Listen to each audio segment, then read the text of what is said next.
Hello. Hello, Whitney. Hello, Ryan. How are you? Oh, you know, I'm on the Listenercast. Oh, dude, no way. I'm on the Listenercast too. How did we get here? I drove an hour through Atlanta traffic. How'd you get here? I live here. Oh, must be nice. Welcome to the Listenercast. I'm in a good mood right now. Ryan had a rough day at work. I Okay, had a everybody very be nice. bad- yeah. Everyone be nice to Ryan Please today. be nice to me. Ooh. Well, welcome to part 2 of Words of Radiance. We're really happy to be here. As a reminder, since we're this early in the episode, we are taking next week off. I'm going to go visit my mother. So we will not be here for you next week, but that gives you time to catch up on what you may have missed. Yeah. But yeah, so just a reminder, we're gone next week. And as always, we'll yap at the end.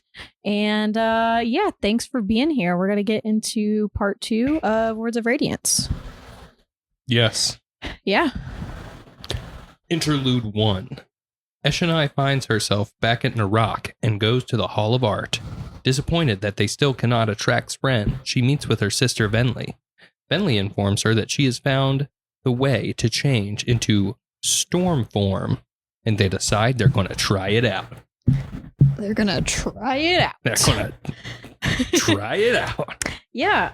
So this is kind of, I think this is our first introduction into the Parshendi Yes. lifestyle, I guess. Mm-hmm. It's like our first time seeing even where they live. This is our first time seeing the Parshendi anywhere but on a battlefield. Yes. So that's exciting. Very exciting. This is our first time officially meeting Eshonai. Officially. Yes. We've met Eshonai before. We have met Eshonai. I guess we kind of figure, well, we don't know 100% who the Shardbearer is. Yes, we do. Literally, she's the last Shardbearer. Well, yeah, but like our main cast and crew do not know. She has a run-in with Adolin, but she never says I'm Eshonai. Yeah, no. Yeah. No. But we know. We now know. And Nova knows. That. Yeah. She's the last Shardbearer. Right. I couldn't get my brain to get all the way there. But yeah, so something I marked in this chapter was where we kind of learn a little bit about Parshendi. What's the word I'm looking for? Like your Forms? The forms, yes, but there's a word I'm thinking is particularly anatomy. Oh. Yeah. Like in the way that there are like different forms, but how they are all very different. And it says like in the early part of this chapter that they know only 5 forms, technically 6, which if one counted slave form, the form with no spren, no soul, no song, the form the humans were accustomed to, the ones they called parshmen. It wasn't really a form at all, however, but a lack of any form. So it says at the start of that paragraph, it says the old song spoke of hundreds of forms. So we know that Parshendi obviously are able to be in different forms because there's like Parshmen and then there's like Parshendi. Yeah. And they're different. Yeah. I don't know. And they don't call themselves Parshendi. They don't. They call themselves listeners. Whoa. It's almost like we call it the Listenercast. Oh my God. So, yeah, if anyone, this is your first read through on the Stormlight Archive and you were like, why is this called Listenercast? What's it called Listenercast? Surprise. They're called listeners. Yeah. So we're Listenercast. We're actually crabs. What? We're crabs. Only dressed as human. We're crab people. Yeah, we're crab people. Yeah. But yeah, that's all I had in that chapter. Just kind of, we get a little bit more of that. And then we also find out, as you said in your summary, that Venli thinks she's discovered storm form or how to get to storm form. Yeah, and they call it there's different ways to get into these different forms. Mm-hmm. And so they mentioned there used to be hundreds of different forms and everything. Yeah. And they apparently have lost. Yeah. Don't know what that's about. Yeah. We don't really know how that happened. Should I also give us a reason why that the listeners betrayed the Alethi and killed Gavilar? Yeah. And it's to stop their own gods from returning. Yeah. Okay. All right. I don't know where those two things are connected quite yet, but nope. But we'll get there. We'll get there eventually, I'm sure. But yeah, that's all I had for that chapter. Yeah, that's all I have as well. So this next interlude. Yim. This is my favorite interlude, out of the whole series. Yim is a cobbler who makes shoes for homeless children. We find out that he has his own spren that allows him to heal people. Soon after helping a young boy, he is killed by a strange man dressed as a law officer. Yeah, this is I also really like this interlude a lot. Mm-hmm. Yeah, he's just a good, kind man. Yeah, I don't have a lot of notes for this interlude or really any of them, but I just really like this interlude just because it is so self-contained. Yeah, I can see that. And it brings up a lot of stuff that we have kind of know about, and also just throws in, oh, hey, there's this weird guy who knows about people's histories, and he's just kind of going around and murdering them for past transgressions. Yeah. Yeah. But yeah, Yim is cool. So he's another person that has seemingly bonded with a spren. Yeah, that was the one thing that I did mark in this chapter was, pardon me, the glow in Yim's other hand vanished. The Rotspren fled from the wound. When Yim removed his hand, the cut had scabbed over, the color returning to normal, and the signs of infection gone. And he did this to the little boy because he's a street urchin, he lives on the street, and Yim himself, you find out, had also lived on the street, and so he does this to do right by other kids who are stuck in that situation. Yeah. Even though he's much older now, and he's just trying to do right in the world, and it's the fact that he bonded to this friend, and then we know that he's at least the type of surge binder that can heal people. Because we know Kaladin has the ability to heal himself. Yeah. But he's never tried to heal anybody else. And so this is kind of where we get a first little look of you can help other people in that way too. Yeah. Probably another thing I did have marked, it's not really a note, it's just kind of noting it, just where Yim is talking to the boy about what the Iriali believe of the one. They're all a part of the one. The Iriali are on the one long trail, and they're on the fourth land. Yeah. Can I talk about something else outside of Stormlight? Maybe. I mean, yeah, you can. Is it any spoilers? It has to do with Tress. Oh. Let's maybe not, in case someone listening hasn't read it. It's not a spoiler. It's not a spoiler? For the actual story of Tress? Yeah. No. Or Stormlight? No. Okay. Then talk about it. If it's a spoiler, we'll cut it. Okay. Speak on it. So it says the fourth land. Yeah. And we find out in Tress, the Iriali were on that planet. Yes. Oh. So this is greater Cosmere stuff. Yes. So it seems like they travel different planets. The Iriali do. Yeah. Yeah, because I was about to say, they talk about, even Shallan talks about the Iriali. Yeah. So they have to have some sort of settlement on this planet.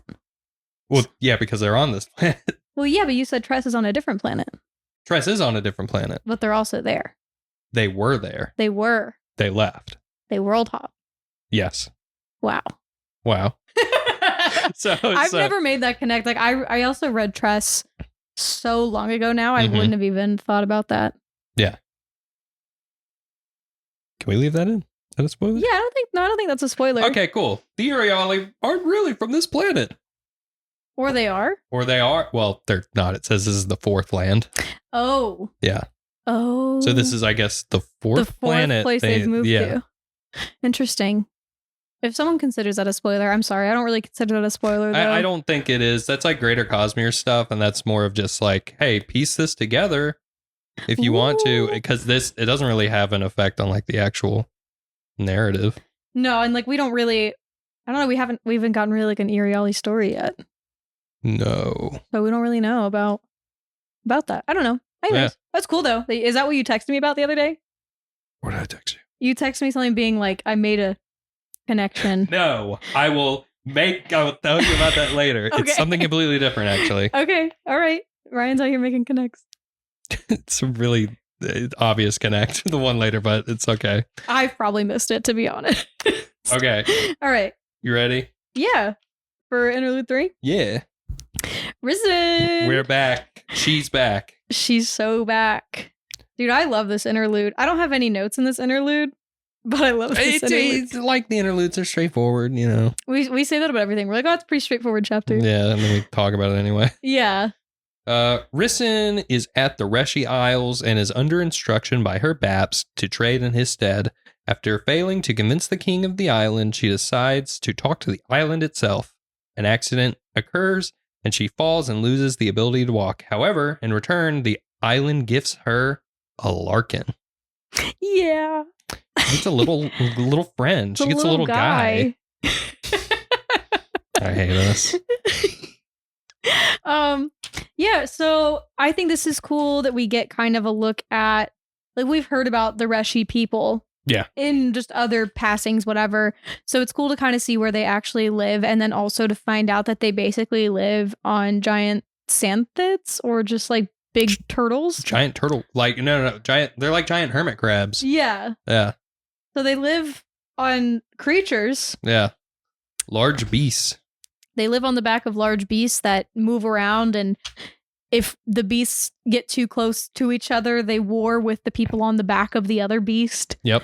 It's just fun, interesting. I mean, there's also a point in one of the chapters with Tin where she says, like, you know, they're talking about her, Shallan needing to learn to not be so modest. Yeah. And being like, oh, if you're going to be a con woman, you got to be able to show your safe hand. And then she's like, oh, yeah, sometimes they just run around topless in the Reshi Isles. Mm-hmm.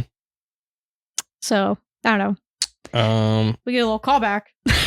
Yeah. But yeah, I really like this piece a lot. I feel bad for Risen because she literally like gets paralyzed. Yes.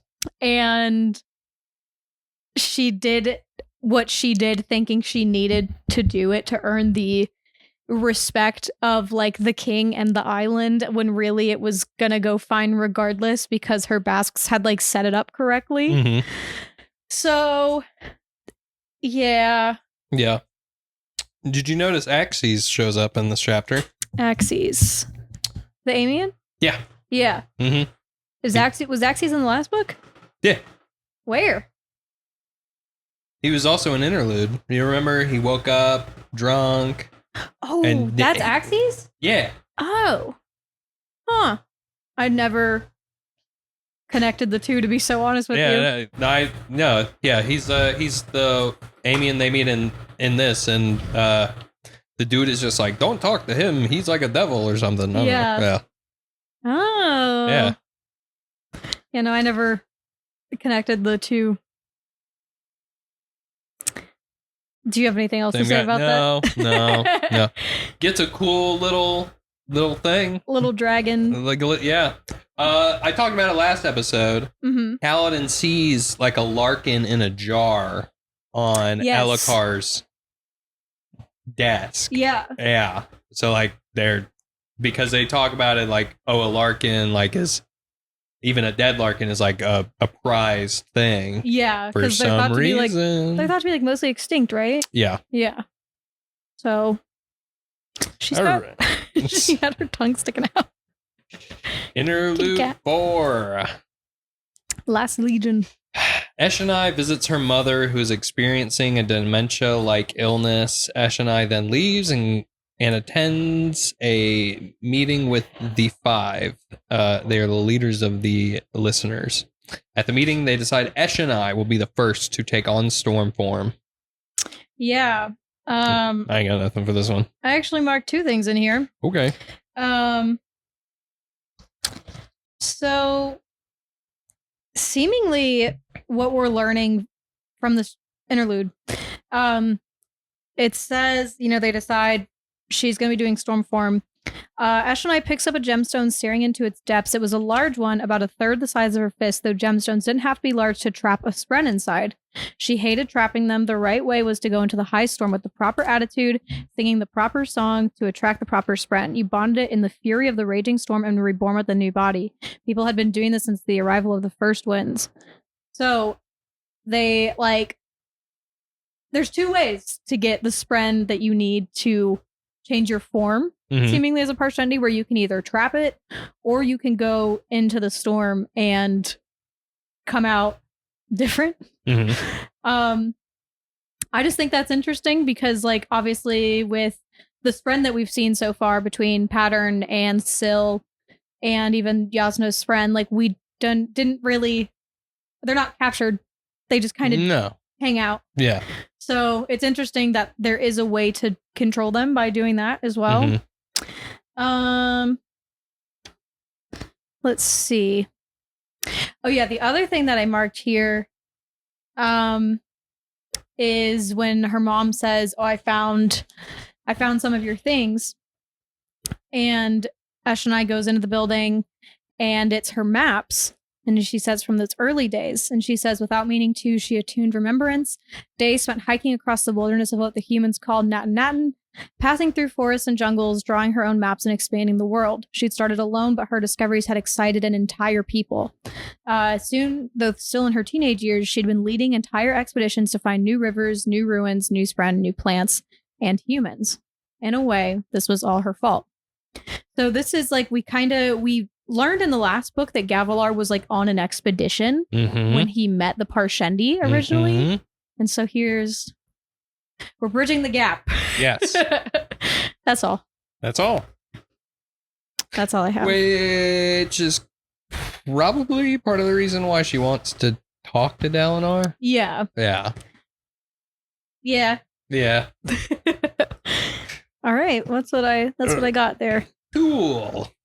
So part 2. Part 2. Winds approach. Shallan, Kaladin, Adolin, and Sadeas. Yeah. Shallan is traveling along with the caravan to the Shattered Plains. She makes Tavlakov make one of the slave wagons into her own private wagon. In the wagon, Shallan realizes she's in more pain than she thought, and she then goes through Yasna's trunk. Going through her things, she laments on all that has happened to her. Yep. Yeah, I don't know. Let me see if I have any notes. I really liked her conversation with Bluth at the beginning. Yeah, talk about it. I just kind of like the whole, you're saying I'm dumb because I was raised that way? No, I'm saying that everyone is stupid in some situations. After my ship was lost, I found myself ashore, but unable to make a fire to warm myself. Would you say that I'm stupid? I don't know. It's just because intelligence is not determined by one factor. Yeah. And it's just I don't know. It's true. Yeah. I don't know. There's definitely probably things I know more about than you know more about, and vice versa. No, I don't think that's true. Why are you laughing? I don't know. It just was funny. I wasn't joking. Yeah, I know you were. Anyway, I just think that's nice that Shallan recognizes that, even though she's a scholar. And I don't think she sees herself as above most people, but no. But she still has noble blood in a way. Yeah. There was one thing that I marked that just brings a little tear to my eye. Mm-hmm. As Shallan set aside the last book, she noticed something on the bottom of the trunk, a loose piece of paper. She picked it up, curious, and then nearly dropped it in surprise. It was a picture of Yasna, drawn by Shallan herself. Shallan had given it to the woman after being accepted as her ward. She'd assumed Yasna had thrown it away. The woman had very little fondness for visual arts, which she considered a frivolity. Instead, she kept it here with her most precious things. It's so nice. It's so nice. Marked here when she's talking to Pattern. Mm-hmm. Pattern says, I know little of humans. They break. Their minds break. You did not break, only cracked. Yeah. Yeah, I don't know. It's just, because Shallan has things. Shallan is, I feel like, not a very reliable narrator to some extent because we don't know everything about her because she doesn't want to remember stuff. Right. Like, there's this whole thing right before that. She's like, again, those memories, this time not a garden seat, but a sterile white room, her father's lullaby, blood on the floor. Like, come on, just tell us. Yeah, I mean, it happens again in, like, I think the second to last chapter where she, or the last chapter, one of the two, where when she's in the tent with Tin, Tin spills wine on a rug. Yes. And it makes her, like, flashback for a second. Yeah. Yeah. She kind of has... We'll talk about it when we get there. Never mind. Yeah. Yeah. Okay. You ready for chapter 14? Yes. Let me get 14. There. Chapter 14. Iron Stance. Adolin gets into his first duel and absolutely annihilates his opponent. Yeah. Yeah, I mean, like, that's what happens. Yeah, but he, like, does it with, like, brute force. Yeah. Like, that's what stands out to everyone. They're like, why did... Like, that's what he even, like, the I don't know. What's the word? The referee? I guess. Yeah, the referee's, like, watching and is like, I don't know about that. And he's like, but did I break any rules? Did I break any rules? Mm-hmm. She's like, I guess not. Yeah. And she tells him, like, you only broke 2 pieces. And then he just stomps on it. Yeah. Or he crushes it in his hand. I don't remember. Yeah. Between his fists. Yeah, he just crushes it. And then he's like, all right, did I break any rules? He's awesome. Yeah, he's pretty awesome. He also talks to his sword, which I think is very funny. Yeah, he has, like, these before duel things that he has to do. Rituals. Yeah. You could call them. Yeah, rituals. That's exactly the right word. Oh. And it's also, I think it's just kind of like a point of note because I think it mentions it's either Shallan or Kaladin. It's in one of their chapters where they talk about how humans personify things, and that's sort of like why Spren are attracted to humans because, like, we think of them to be something. Like, that's what Shallan talks about.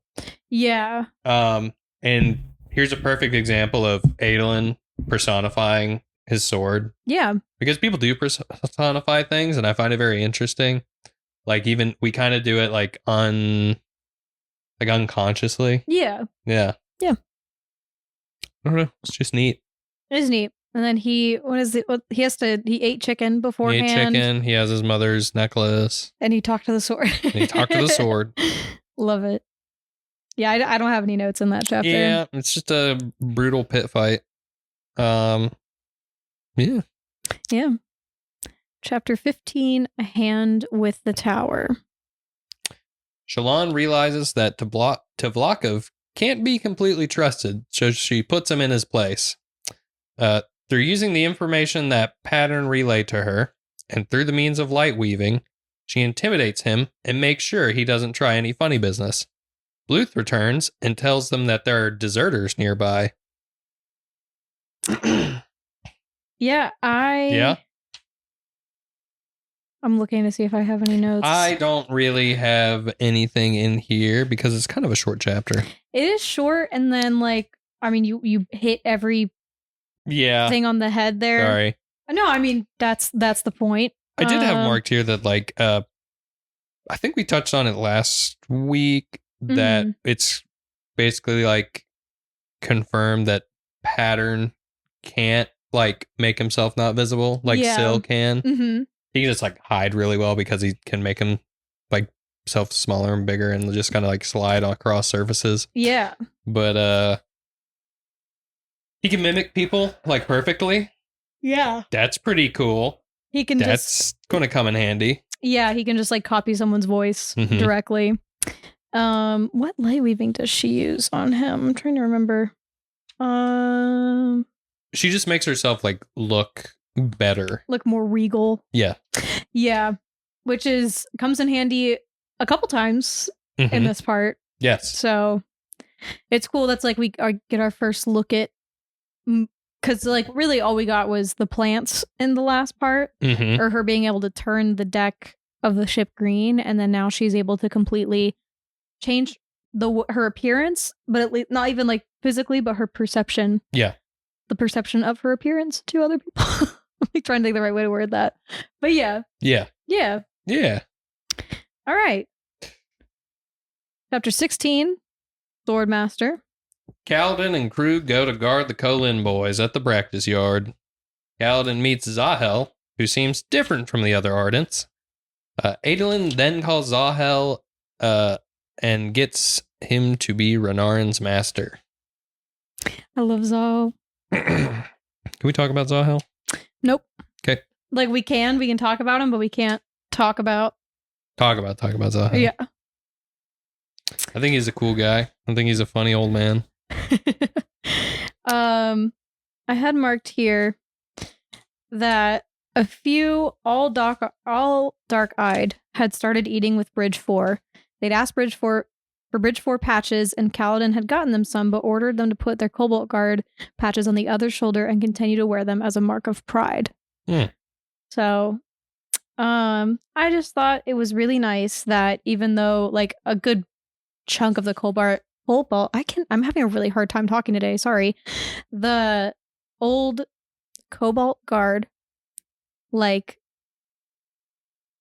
I don't know, is taking to Bridge 4 well enough that they like want to be a part of what they have going on and respecting it, but also Kaladin being like, no, you should still wear your other patch. Like, be prideful of the job that you have done and who you have been. Yeah. Yeah. I just think that's nice. Yes, I agree.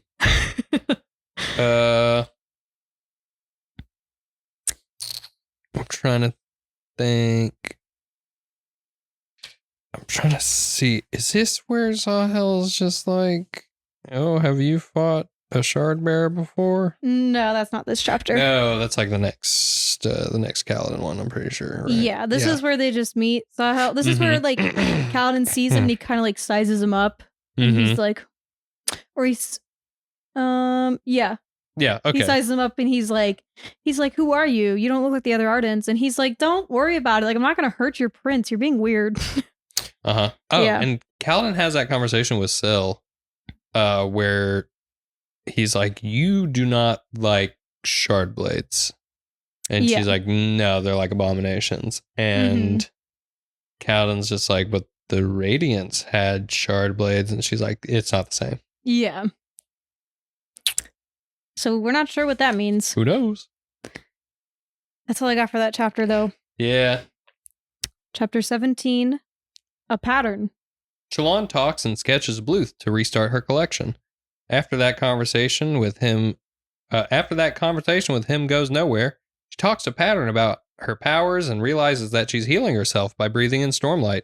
Soon the caravan sees smoke in the distance. Yes. Yes. Yes. I find this. I'll probably talk about that later. Okay. I was going to talk about Bluth. Okay. You want to talk about? Okay, we can talk about him later. Let's see. I have marked here, this is after they're talking about, well, Pattern and Shallan are having a conversation about not being able to read words of radiance before it was swallowed by the ocean.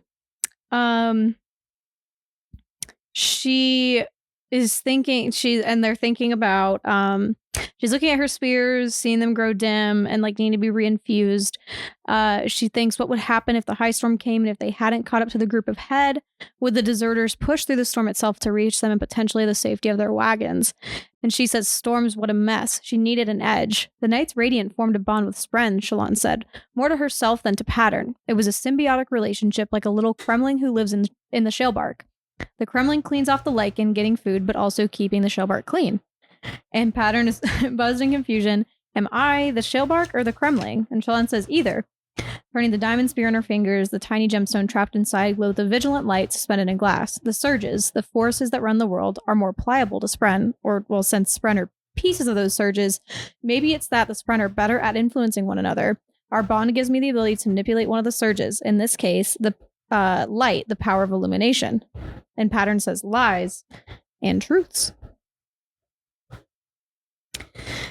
Lies and truths. Yeah, but it's just, I don't know, you get a better idea, at least with her speaking about it in a more scholarly way. Yeah. You see the symbiosis between a Spren and a Radiant. Yes. Or to explain a little bit better, like how it benefits them both. Right. Yeah. Especially, I think, in particular to this context, because I feel like Syl and Kaladin's bond is probably different. I think it's different based on, like it's definitely different. It's different, but I couldn't, excuse me, I'm so sorry. I couldn't explain to you, like I know what the differences are, but I couldn't explain to you how different they are symbiotically. Like I couldn't explain the symbiosis between Kaladin and Syl versus Pattern and Shallan without both get to experience this realm. Yes. Through their bond. So you could say that. Sure. For now. There's more to it. But we're in the very early stages of learning about that. And it's also at the end of this chapter where, let's see, I'm pretty sure Pattern says he says, I will learn what I can of you before you kill me. And Shallan says, you think I'm going to kill you? He said, it happened to others. It will happen to me. It's a pattern. And she says, this has to do with the Knights Radiant. Yes, Pattern said, the Knights killed their Spren. She says, how? Why? Their oaths, Pattern said. It is all I know. My kind, those who were unbonded, we retreated, and many kept our minds. Even still, it is hard to think apart from my kind unless we have a person. So that's what you get out of it, Shallan said. Symbiosis. I get access to surge binding, and you get thought. Sapience, Pattern said. Thought, life. These are of humans. We are ideas. Ideas that wish to live. So that's awesome. That's really it's cool. It is cool, and we learn that the Radiants killed their Spren. Yes. Which kind of like probably by breaking their oaths. Yeah. Which like earlier you were talking about that conversation with Kaladin and Syl. And Syl talks about like not, I don't know. I don't know if I can talk about that yet, actually. No. She talked about like how Adolin is not the same as like the old Radiance either, right? Yeah. Chapter 18, Bruises. Zahel begins training Renarin and discusses with Kaladin how he is capable of protecting the boys. In doing so, he attacks Cal with a blunted shard blade. After killing him, Adolin comes and him and Kaladin get in a bout, and Kaladin promptly loses. Yeah. Yeah. Cal doesn't do himself a lot of favors in this chapter. No, Kaladin does. Kaladin is very stupid in this chapter, actually. And he loses his powers. Yeah. For a little bit. Yeah. I don't have any notes on this chapter, actually. I just noted that Kaladin lost his abilities when he went after Adolin. Mm-hmm. Do we really know, like, why? Yeah, it gets brought up later. It does, okay. Yeah, because him and Syl talk about it. Yeah, and just, like, presumably in this moment, it's like, oh, we ran out of Stormlight. Yeah. Then I think we get another chapter, and it's called Chapter 19. Say things. All right, Chapter 19. It's a Shallan flashback, and that's all I wrote. Okay. That's all I wrote. I'm sorry. That's okay. It's when Halloran comes back to visit. Yes. And then he leaves, right?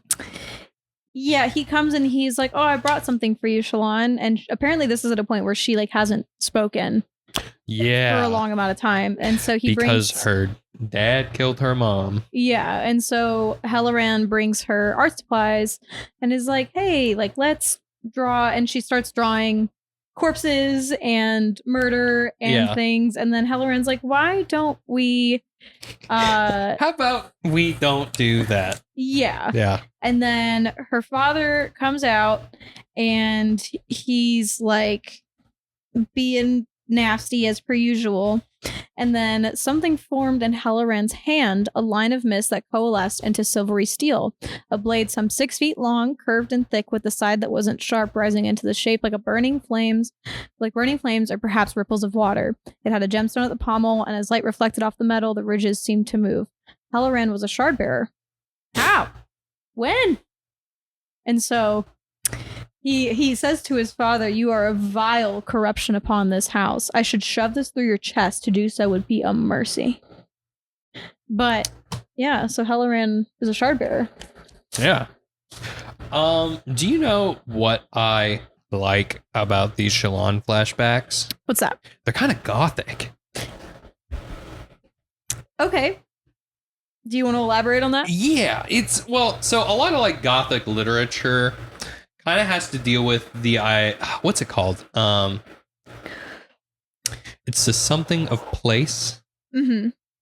Where it's a lot of older, dilapidated, like old money mansions. Yeah. And it's kind of what Shallan lives in. She lives out in the country. Yeah. It's in a manor. Her father's currently running out of money, and there is just she describes a lot of like her time, like this being a house of fear. Yeah.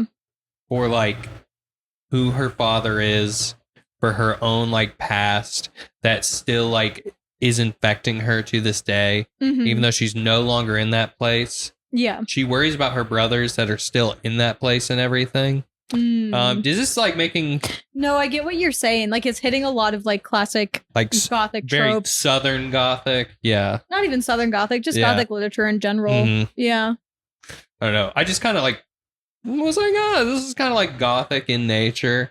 Yeah. And it doesn't go like fully all the way, but like that's what I'm noticing, like a lot of just like similar bits and pieces in there. Yeah. Similar themes. Yeah. Yeah. I see that. Cool. Yeah.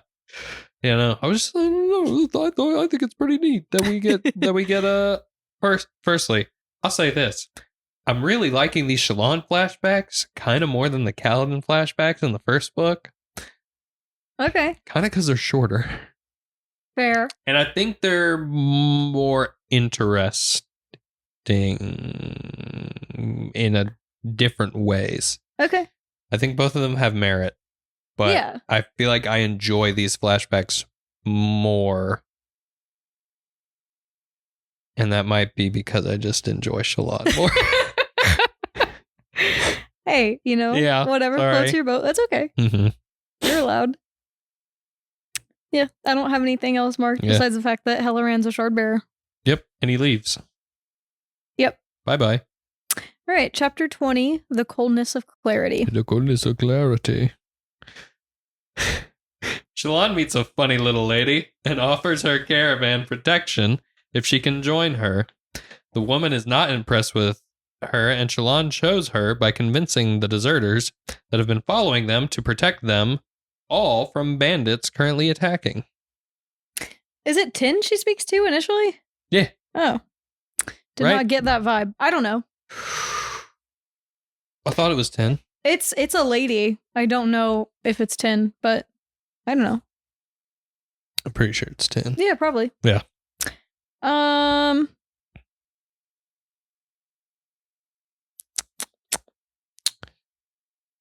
She uses her powers again to make herself look more impressive. Yes. And I really like how she... Oh, hold on.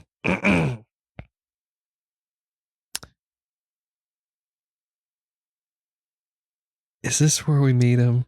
Is this where he's first mentioned? We meet Vatha. Yes, but not we do see who you're talking about. It's Gaz. Yeah, no, Gaz. I'm called Vatha. It's a Vorin name like Shallan's own, and I'll decide what to do with you later, Gaz. Take this one. Yeah. Gaz is back, baby. Gaz is so back. He's back. You scared Nova when you slapped your book. No, she's a baby. Gaz is back. Gaz is back. And he's still a little worm. And he's a deserter. He's kind of a loser. He's a loser little worm. You're really going in on him right now. And I love him. Yeah, the only thing...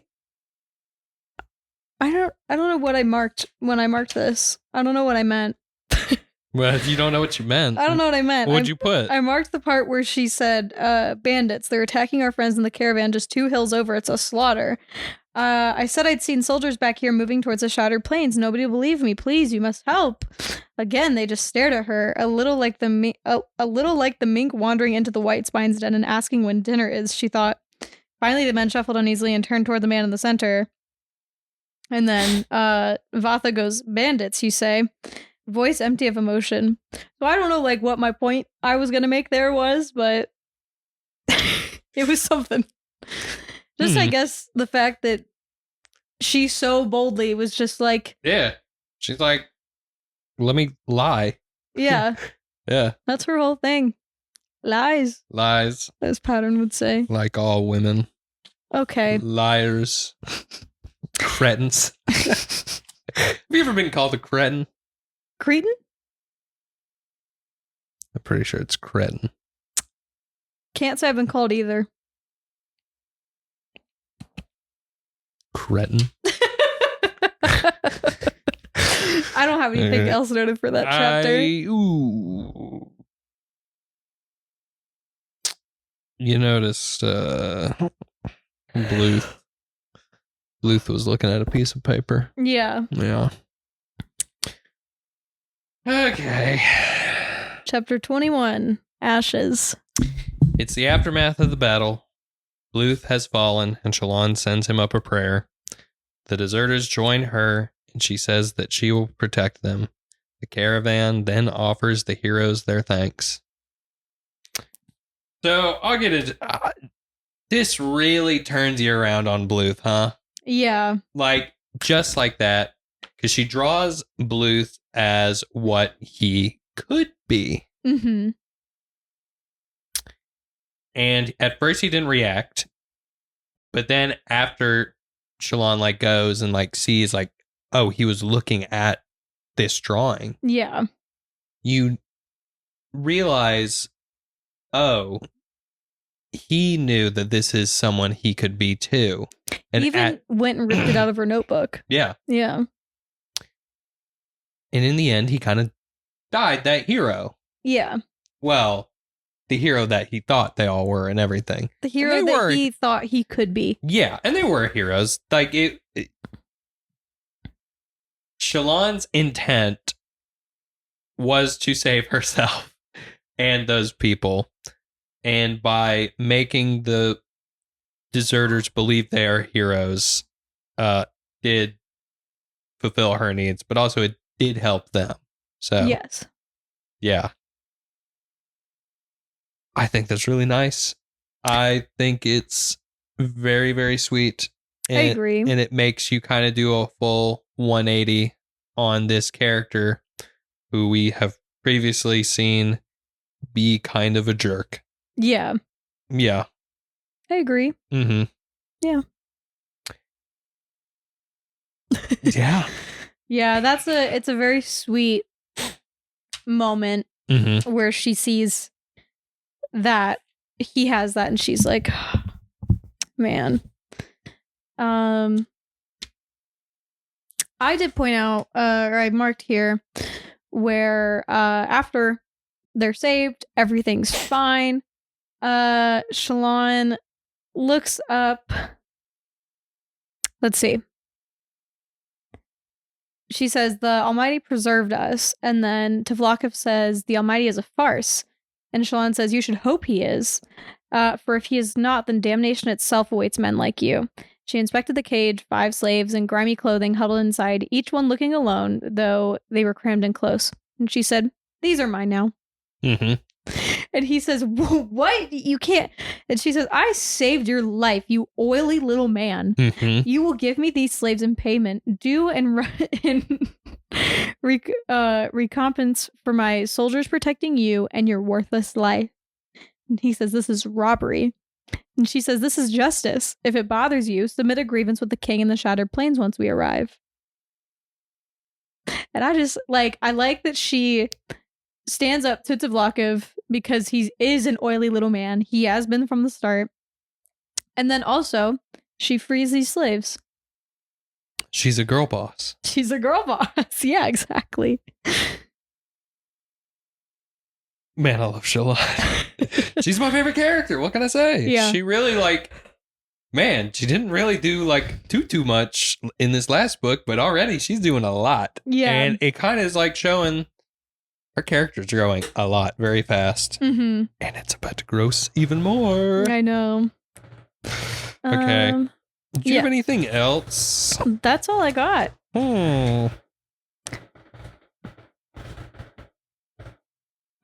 I told Ryan earlier I didn't really have as many notes as I usually do for this part.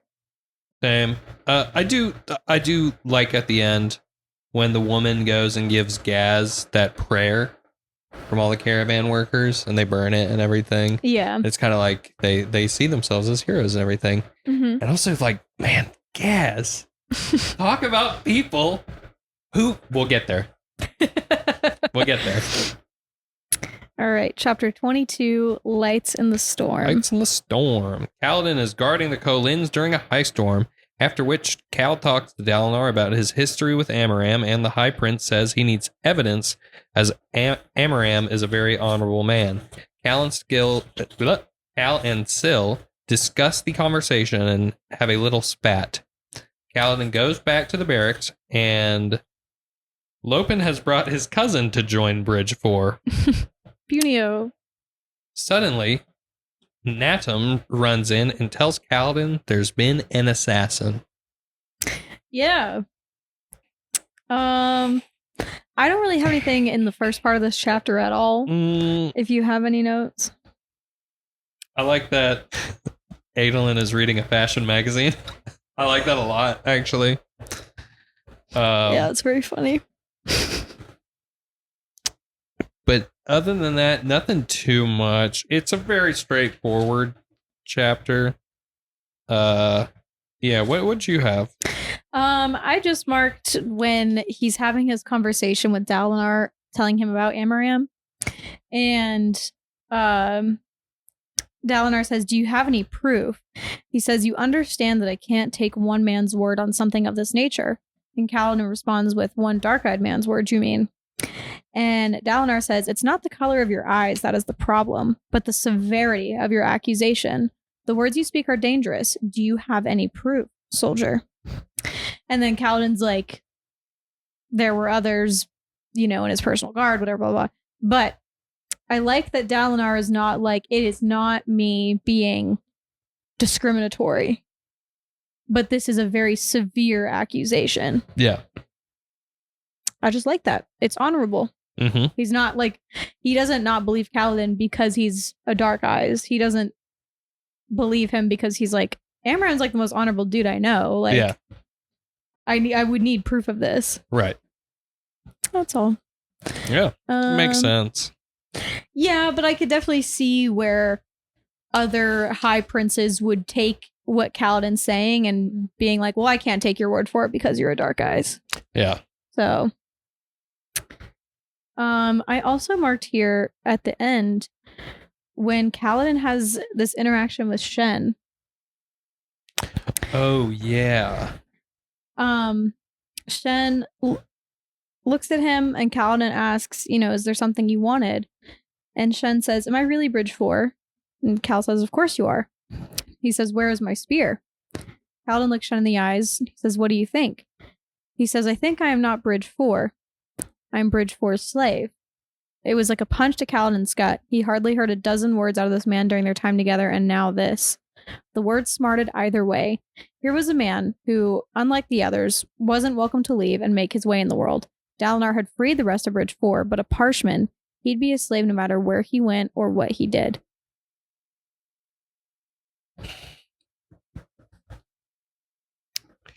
Man, it really is just like when he says, like, I am Bridge 4's slave. Yeah. Yeah, when I was reading it, I was just like, oh. It sucks, dude. Yeah, but he's right. Yeah. And you notice Shen, like, I mean, because Kaladin brings it up, that, like, he's opening up a lot more. And, like, for him to just come out and say that of all things, like, it does hit you. Yeah. It hits you really bad in a really sour note. Yeah. Speaking of sour notes. Assassination would put a sour taste in my mouth. Chapter 23, Assassin. Kaladin finds everyone alive, and that the railing on the balcony has been cut. Dalinar puts him in charge of guarding the king at once, as this might be an inside job. Yeah. Yeah. So the railing has been cut. Yes. And it looks like it was done by a shard blade, right? Yeah, it says that when Dalinar and Kaladin are looking at it, Dalinar says it's supposed to look like the joint came apart, I guess. Kaladin said, does it? And Dalinar says, no, that was a shard blade. And Kaladin says, narrows down our suspects a tad, I'd think. And they decide at that moment in time to not tell anyone else that both of them suspect that it's a shard blade. Yep. Mm-hmm. I just kind of caught this right here. He leveled his gaze at Kaladin. If Sadeas decides to strike, or worse, the assassin who claimed my brother's life, it will not go so well for us. The storm is yet to come.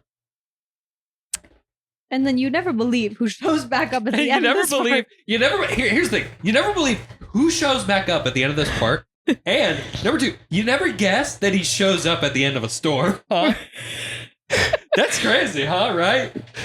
What page is that on? 351. Huh. Yeah. You like that? That's crazy. That's so funny. Thank you, Brandon, for your foreshadowing. Yeah. It's so funny. It is funny. All right. I don't have anything else for this chapter. 10. Chapter 24. Shallan is getting to know Gaz and Red. Later, her and Pattern are discussing over Yasa's notes, and Pattern mentioned something called odium. She is then summoned to eat dinner with Tin, where the woman insists that Shallan must be a con artist like herself and decides to take her under her wing. Okay, so I know this is not the first time we've heard the name Odium. Mm-hmm. But we kind of get some, at least some more confirmation to what Odium is. Mm-hmm. So there's honor, cultivation, and the other one. Which is Odium.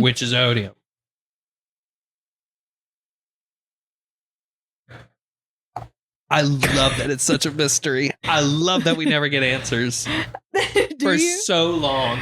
I know if you're listening, it was just silent for a second, but Ryan and I were just like making faces at each other. Here, you might want to cut this. Why?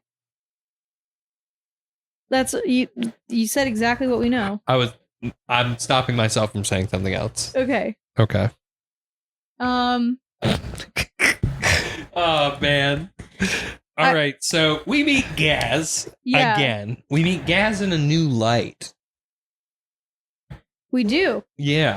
They're talking about the debts that they owe. And Red says, "Now, Gaz, that isn't everything. Be honest with the lady. Didn't you owe some spears to the debtmongers too? What was that you told us about being one step from being turned into a bridgeman?" Mm-hmm. So I think it's interesting that whatever was going on, he was one step from being where Cal was. I had that same thing marked. Yeah. Because he was going to be turned into a bridgeman. If he screwed up again. Yep.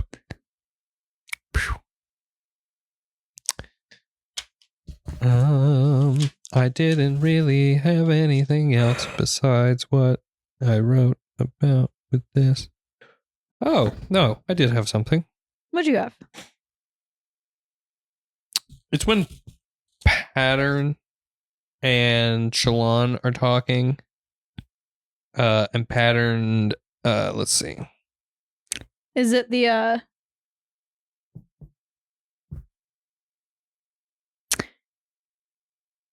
part where she says, "Spren, if people weren't here, would Spren have thought?" And he says, "Not here in this realm. I do not know about the other realm." She says, "You don't sound concerned. Your entire existence might be dependent on people." Pattern says, "It is, but children are dependent upon parents. Besides, there are others who think." "Voidbringers," Shallan said. "Yes, I do not think that my kind would live in a world with only them. They have their own Spren." It was not that, but okay. It was when Pattern was talking about how truth is individual. Mm. And Shallan disagrees and says truth is reality. And he contradicts and says, "Your truth is what you see. What else could it be? That is the truth that you spoke to me, the truth that brings power." So, yeah. I just had that marked and everything, but yes, what you're talking about. So these Voidbringers have their own Spren, you say? Yeah. And this is where... And that's where he mentions Odium. Yeah. Power given thought by the perceptions of men, honor, cultivation, and another Odium. Hatred. A type of Spren, perhaps a large unique one. She'd never heard of such a thing. I don't have anything else marked. I don't think I do either. Nothing of that much note.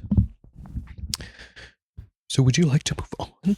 Yeah, let's do chapter 25. Chapter 25. Monster. Apologies if you hear some noises in the background. Okay. I think my downstairs neighbors might be arguing, and there's nothing we can really do about it. They've been at it for a while now, and we only have designated time to record. So, yeah. Apologies if you hear that. Gonna do my best with the noise suppression, though. Dalinar wants Bridgefour to learn how to ride horses. Comedy ensues. Dalinar, then after which Dalinar wants Kaladin and crew to start patrolling the war camps. And Kaladin, after finding out some information from Nadam, makes him curious about Moash. All right. We're back. We're back. I don't have any notes in this chapter. I just wanted to say that Kaladin was kind of stupid. And then, yeah, he just kind of wants to. I think it's nice to see Cal be dumb. Okay. And I mean this because it kind of makes him human in a way. It's kind of showing those flaws that he has. Besides his flaw being that he's depressed, you know? So yeah, I think that's a good characterization. And I think this is just more example of that. Yeah. And Do you think, agree? Yeah, it's good. And I like that, like, when he gets on the horse that's really unruly, he's like, it's because I'm scared of it. He's like, and Adolin's like, are you dumb?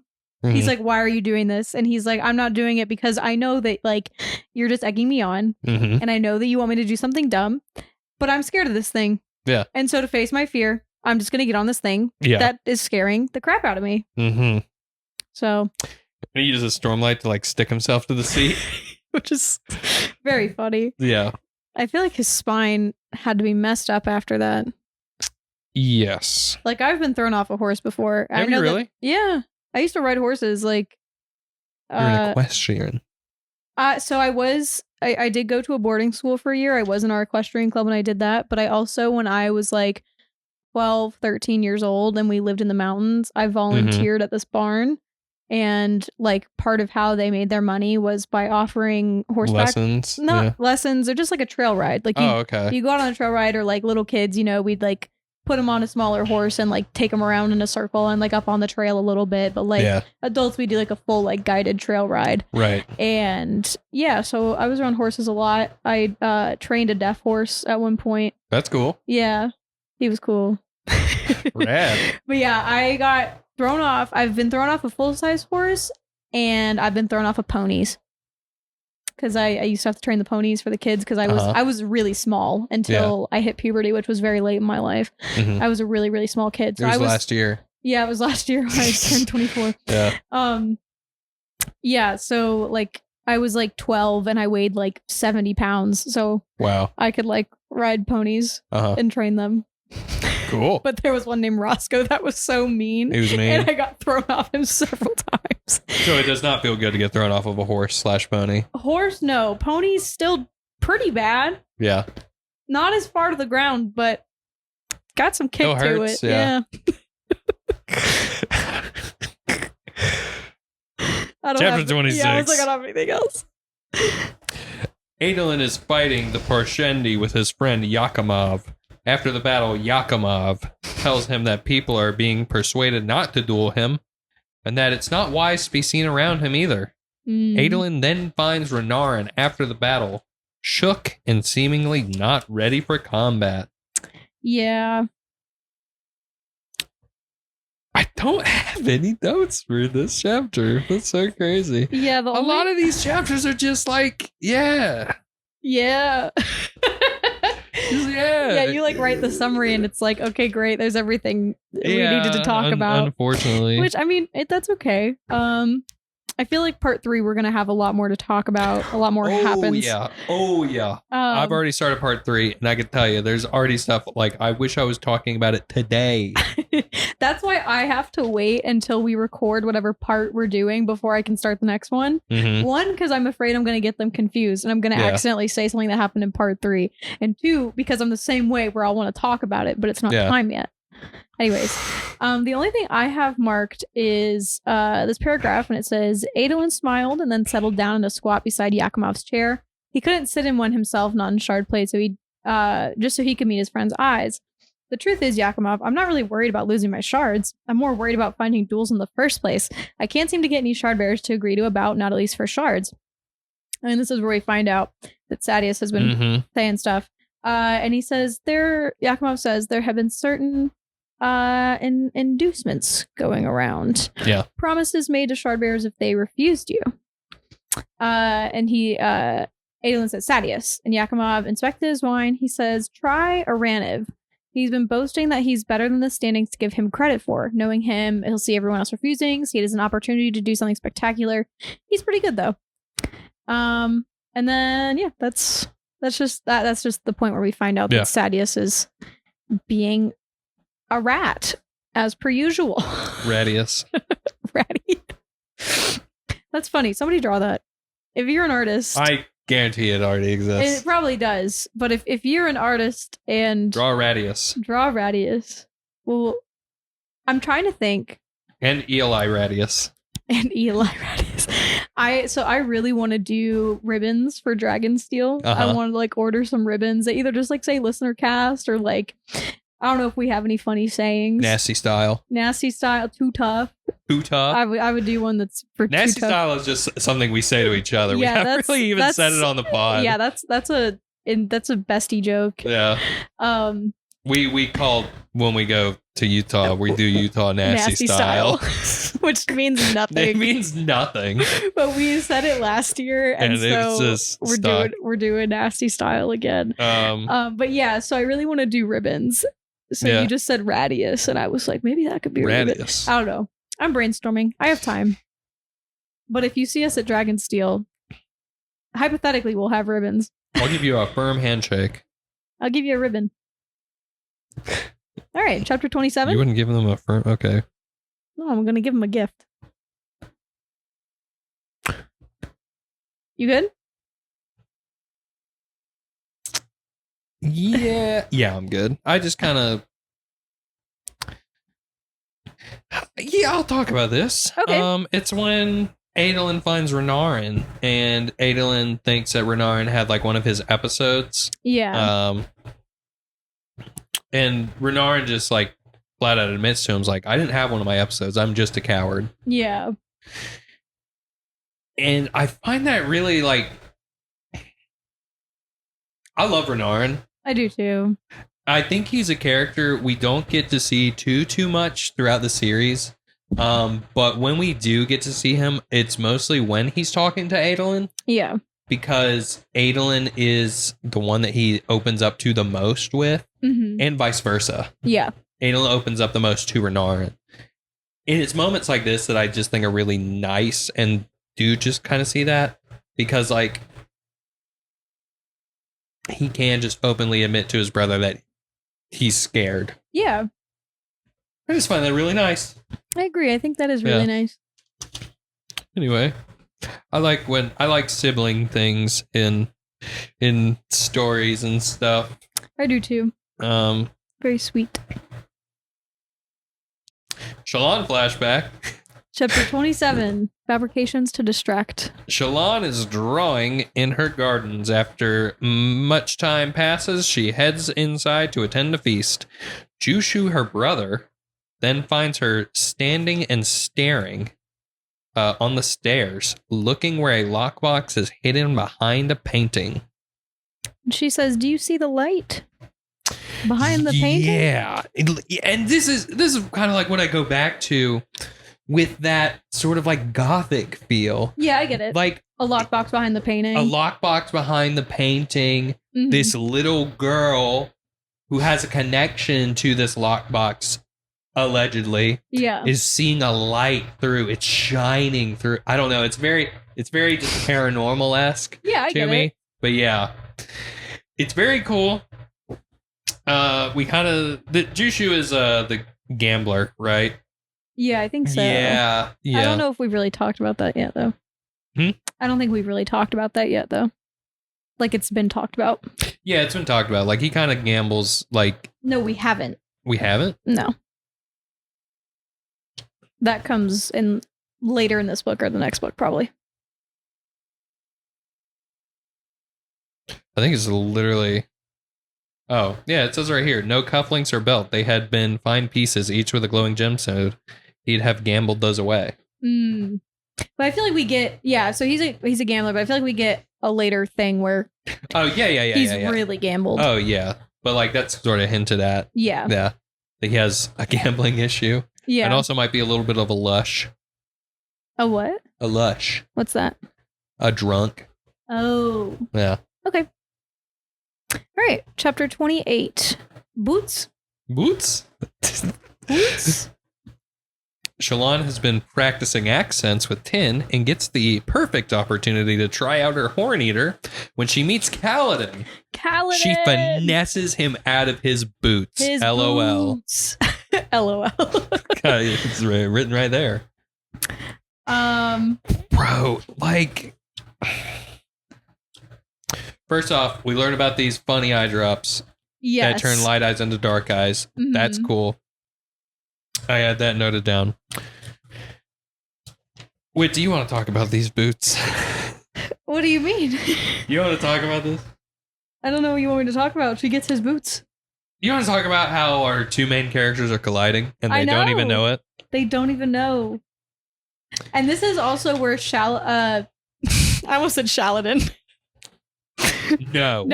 No. Not in this house. We don't support that ship in this house. Where Shallan realizes she may have screwed up. Oh, yeah. Because Kaladin says that he is a part of Dalinar's guard or army, whatever. And she's like, that this would have been good if I were actually being myself and not this horn eater princess. Yeah. Because that could have easily been her in to be like, wait. I know what happened to Yasna. Like, can you please take me? Like, I'm betrothed to Adolin. Can you take me to it? Right. But instead, she gets caught up in this con thing with Tin. And so, yeah. That's when she has like a moment where she's like,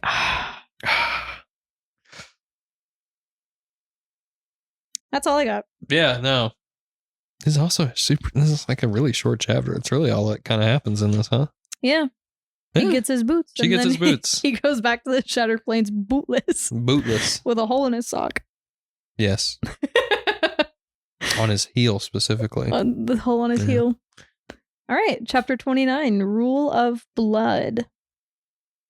This is our Sadeas chapter. Yeah. So Sadeas is fighting the Parshendi in a battle he isn't supposed to be a part of. Him and Amaram win the gem heart and give it to Hatham to show his defiance is not based on greed. Later, he goes to see Adolin in a duel with Eli. Wait, hold on. Eli, yes. Later, he goes to see Adolin duel with Eli. Okay, that sentence does make sense. And notices that Adolin is trying to make a show of his fight. Thaddeus tells Eli to stop telling people to not duel the boy. Yeah. Yeah. I marked here on the first page. This is something that really it's this page, and then I have something on the next page. Okay.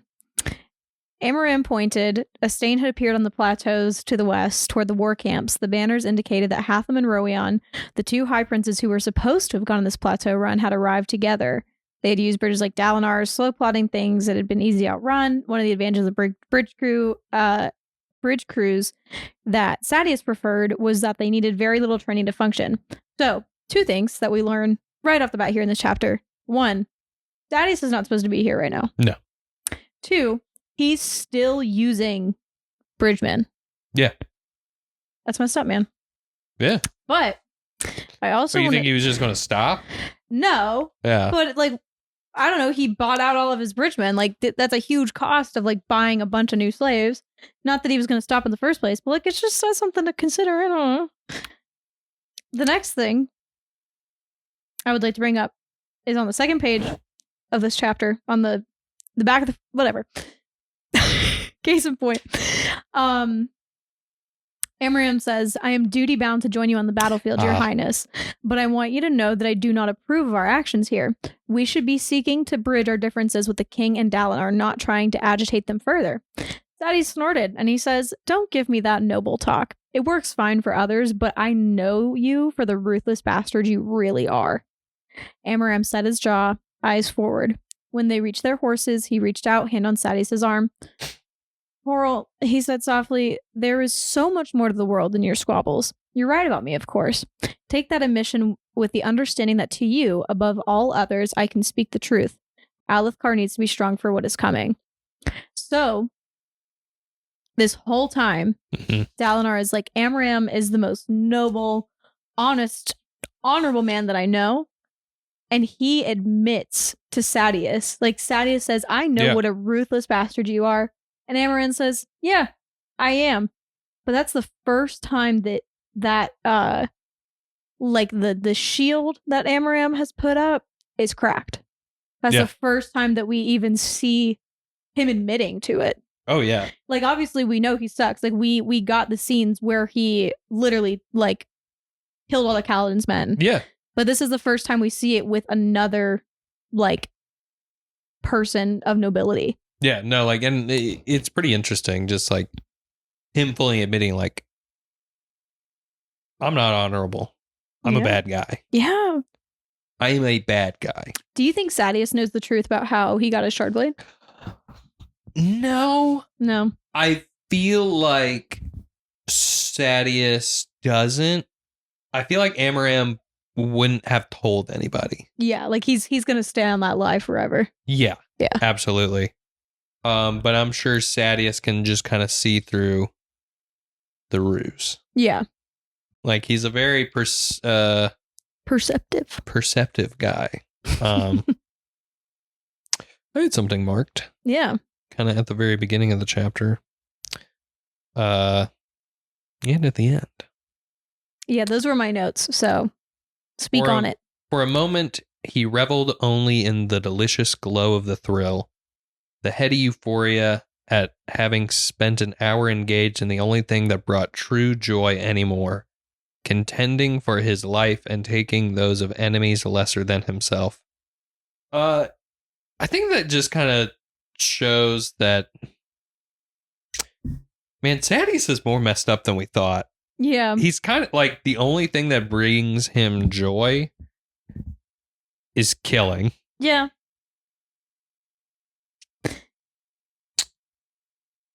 Okay. Yeah, I can't remember if it's in this. No, it's in the one. Oh, wait, no, it is this one, because this is where they go see the duel, right? Yeah. He makes a comment. I didn't mark this, but I'm glad that I remembered it.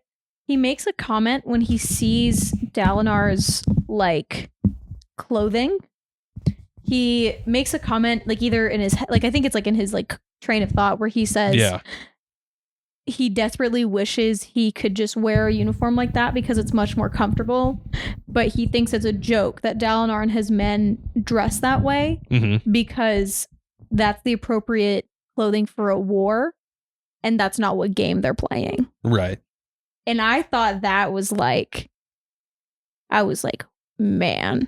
You'd rather it's just all a game. Yeah, like it is not war to him. No.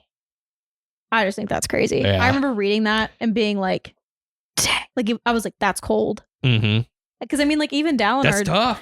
Yeah, like Dalinar says, like, I think it's in the last book where he says something being like, oh, all these high princes, they just think this is a game. Mm-hmm. And like Sadeas just like validates that right there. Yeah. Because he was like, oh, I know that what he's wearing is so much more comfortable, but like in the codes, you're only supposed to dress in these uniforms like for war. And this is not war. This is a game.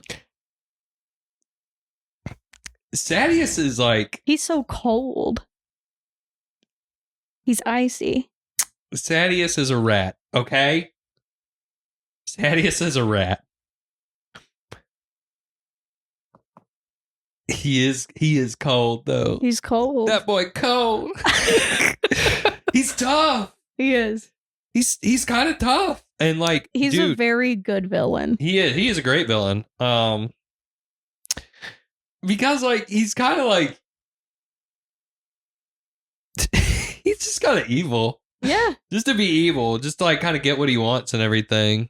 Yeah, and then his wife runs like the craziest spy network of all time. Yeah, his wife is she's very what's her name? Lady Macbeth. Yeah, we talked about this last time, I think. Yeah. She's like she runs this whole spy network and everything, and like she likes to like know everybody's little secrets, and it's cool. Yeah. Yeah, like and literally part of Sadeas' attraction to his wife is that her name is heretical. Yeah. Yeah. He's attracted to her because like she's named something that's like almost like wrong. Dude. He's like, I like her. She's off. He literally says like she's not very pretty. She's not very pretty, but she's smart and her name is... But she's smart and evil. She's smart and evil. Yeah. They're a match made in heaven, for real. Another thing I had marked on there was Sadius tapped against the side of his seat. What was it you said about duelists? That they're brash, hot-headed? Adolin is both of those things. He can be goaded, pushed around, brought to anger. He has passion, like his father, but he controls it less securely. And then further down, Eli says, that sounds dangerous. That boy is a weapon. Mm-hmm. Toril. And Sadie says, true, but you are rarely cut by a weapon if you are the one holding its hilt. So he's letting Adolin like off the chain because he wants him to like be a little too reckless and everything. Talk about it off the pod. I don't have anything else for that chapter. Yeah, I don't either. But it's a good chapter. I really like the Sadius perspective just because, man, that guy's that's a bad dude. He's cold. He's too tough. Too tough. All right, chapter 30. Nature blushing.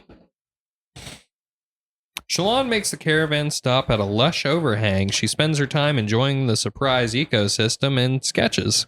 After some time, Tin finds her and tells her that she has a great talent, but she should be practicing forging instead. Tin wants her to meet some of her contacts at the Shattered Plains and learns about Shallan's quote-unquote con to marry Adolin. Yes. Her con. Her con. What I have marked is when her and Tin are talking later on, Tin's being like, oh, I think we need to give you a taste of realism and like what the world is actually like. And Shallan says, I think that you'll find that my life hasn't always been nonstop blossoms and cake. And Tin says, I'm sure you think that. Everybody does. And Shallan says, you barely know me. How can you be so certain I've never done things like this? And then Tin says, because you aren't broken. She says, perhaps I'm faking. And like, I know that, this is just her argument. And like, I know that Tin definitely doesn't see that in her. Mm-hmm. But we know that she does come from like she presumably saw her mother get murdered. And like, that's not going to affect anybody in a positive way. Yeah. And so like, she makes a comment being like, you draw pictures of criminals to turn them into heroes. You dance around in flower patches with a sketch pad and you blush at the mere hint of something racy. However bad you think you've had it, brace yourself. It's going to get worse. And I honestly don't know that you'll be able to handle it. And I just think that that's like, she watched Yasna get murdered. She's just like, she's gone through 2 really traumatizing things. Yeah. Presumably more that we just like don't know about yet because like I don't know what age she is directly. But like, she's gone through enough. She's 17. She's 17? Yeah. Really? Yeah. Oh, okay. Well, anyways. At 17, she's gone through so much. Yeah. And for Tin to be like, you're not going to be able to handle this, I think is laughable. Yeah. But also Tin doesn't know that. Yeah, but Tin like wants to be all high and mighty and acts like she knows Shallan and is like, you're not going to be able to handle this. Yeah, but like, that's her character. I know. That's her character, is to be kind of like this, like, more like all-knowing kind of like mentor figure to this. I just don't like this the way young girl. You don't like her tone. I don't like her tone. I don't like the way she talks to Shallan because, like, I don't know. I got beef because you don't know what that girl has been through, and I think she can handle so much more than you're giving her credit for. You don't know that girl has seen 2 people she deeply cared about get murdered in front of her. Very true. Anyways, that's my beef with this with Tin today. I hate Tin. I wouldn't say I hate her, but I just don't like the way that she talks to I Shallan. heard you. You hate Tin. I hate her. I don't hate Tin. I don't really hate her either. I definitely see what you're coming, like where you're coming from, though, and I agree, like for sure. Is it here that Shallan kind of realizes, like, oh, like how is she going to get out of this? I think that might be the next chapter. Oh yeah, she would have to figure out a way to deal with Tin, though. A way that didn't involve actually scamming the Kholin family. Just one more thing to juggle. She's kind of getting in over her head more. Oh, yeah, absolutely. And she just keeps getting more and more over her head. Yeah. Yeah. All right. 31. The stillness before. Also, we always forget. We have not talked about what the before of these chapters are, because this entire part has been the listener song of secrets. Yeah. And different forms. And it talks about all the different forms that Parshendi can they're in like rhyme and they're chants, right? Is that what they are? Well, it's one full song, I think, to remember all the forms. But it kind of talks about what each form can do, but it's in rhyme. Yeah. Yeah, we haven't. They're literally called stanzas. I'm stupid. It's okay. But yeah, we haven't talked about that yet. I just wanted to mention it. Yeah. Not that we can really. This one sounds cool. Smoke form. Smoke form. Hiding and slipping between men. A form of power like surges of spren. Do we dare wear this form again? It spies. Craft of gods, this form we fear. By unmade touch, it's cursed here. Formed from shadow and death is near, it lies. Unmade mention. Okay, so what happened in chapter 31, Ryan? Kaladin brings some bridgemen for stew night where they're celebrated. One man named Pitt and apologizes to Cal about how they treated him when they were in Sadeas's camp. And then, later on, Tin and Shallan are practicing sleight of hand, and Shallan learns that the Vaden king is dead. They then camp for the night right outside the war camps before a high storm. Yeah, the only thing I have... so I think it's interesting that Pitt apologizes for the way that he, treated Kaladin, because he didn't even do anything wrong, but he was like, yeah, I'd always be happy when you guys got called out and we didn't. Mm-hmm. And if you got put on different work order between us, or if you went out on a really bad run, we'd hope that you would fail.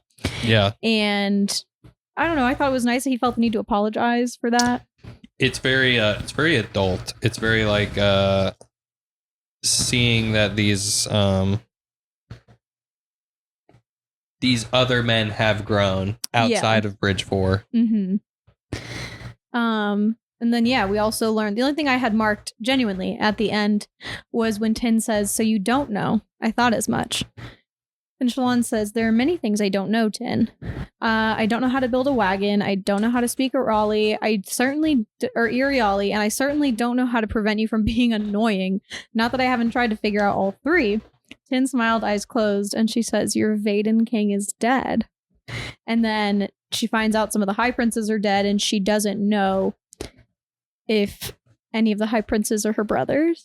Mm-hmm. But she does find out that it's the assassin in white who presumably killed her, the king, and all these the 6 other Yakoved high princes. Yes.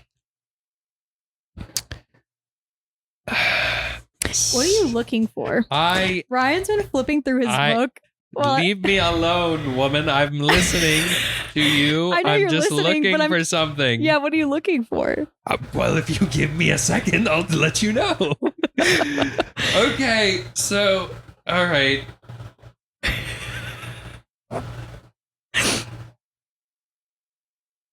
What did you just talk about?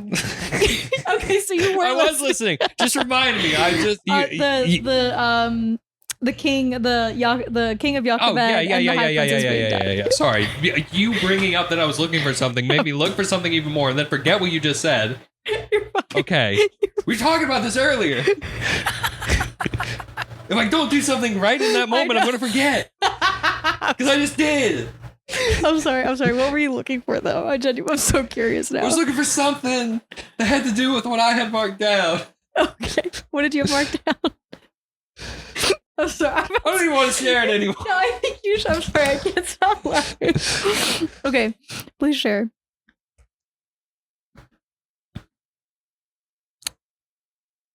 He did catch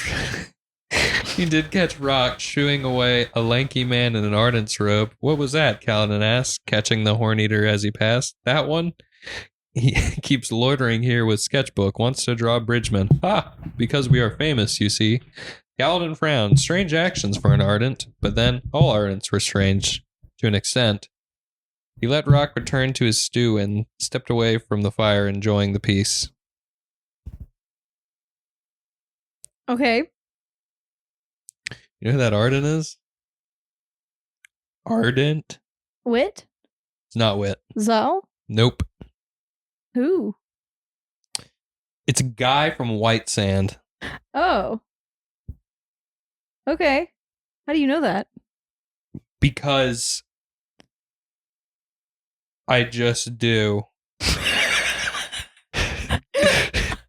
Yeah, Ryan. Okay. Because I just want to leave that. Dude, I don't know. I literally, I think, was doing nerdy Stormlight stuff and was like looking at world hoppers. Fair. Like that's a big part of the Cosmere. That have been in the books, and I saw this guy's name and I saw like appearances, words or ratings. I was like, what?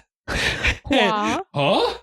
And it was like, it mentioned this part, like where he was in it, because he sketches the Bridgman and stuff. And like some of these pictures are like his. Oh, okay. Yeah. He's like writing them for like the main character of White Sand. I'm pretty sure she's the main character of White Sand. Chris? Yeah.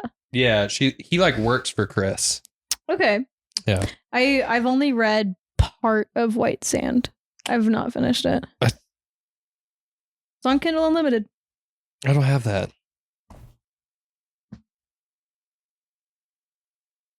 And I guess you gotta buy the book. I'm probably just wait for it to actually be turned into a book and not a graphic novel. Fair enough. Okay. Do you have anything else for that chapter? I don't know. You had me flustered. I'm sorry. I did not mean to make you flustered. It's fine. I'm just yanking your chain, big dog.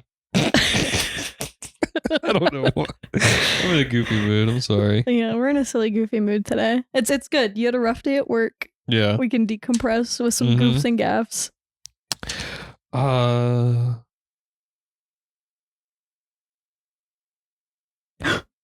No.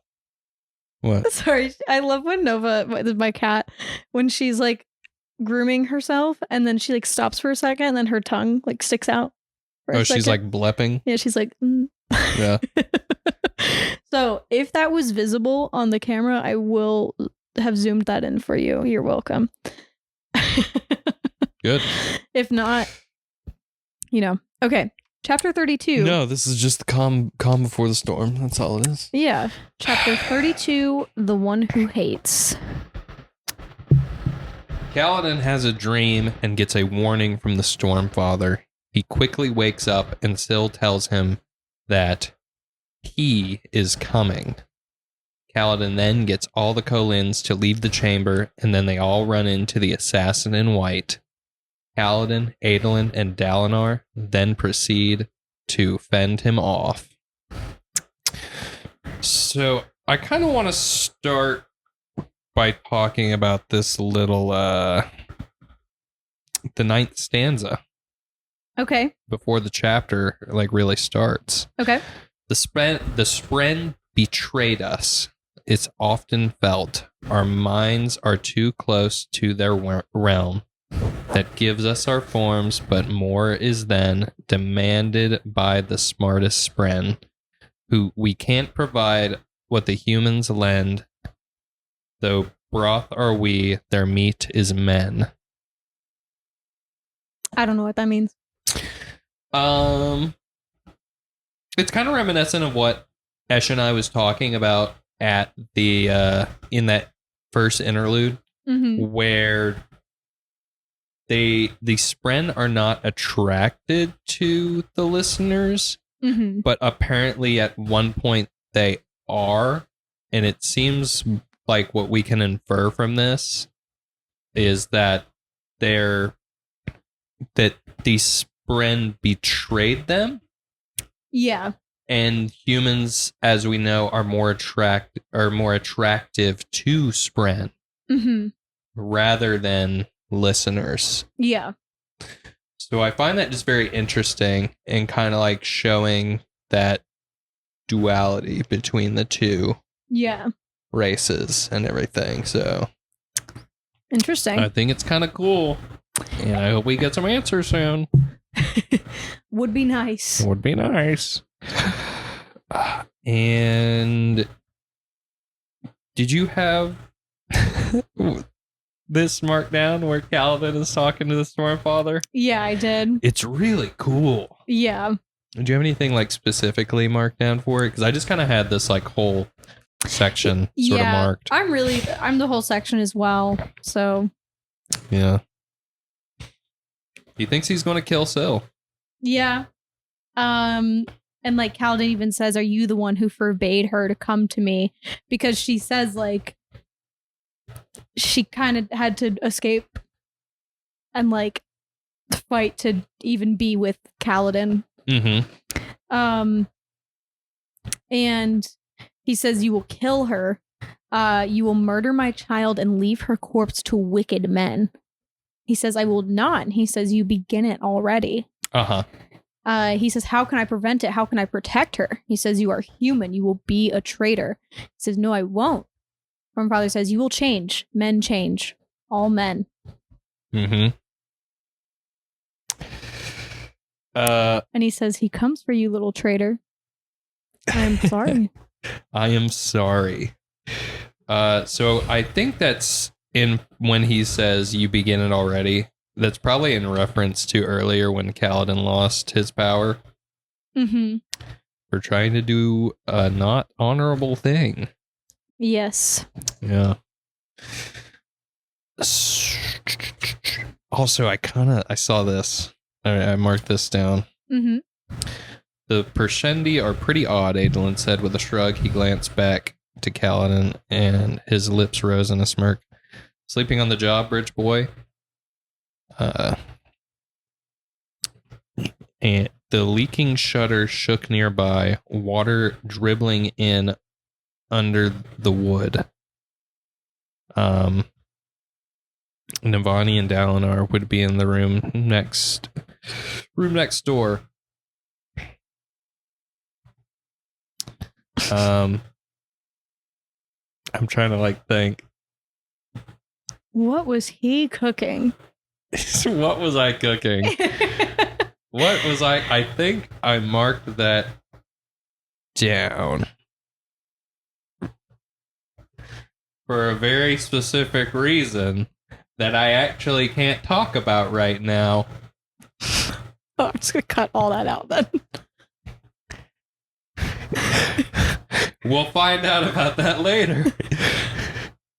All right. Anyway, you can leave that in. I just can't talk about it. Dang. That's why I marked it. Yeah. Cool.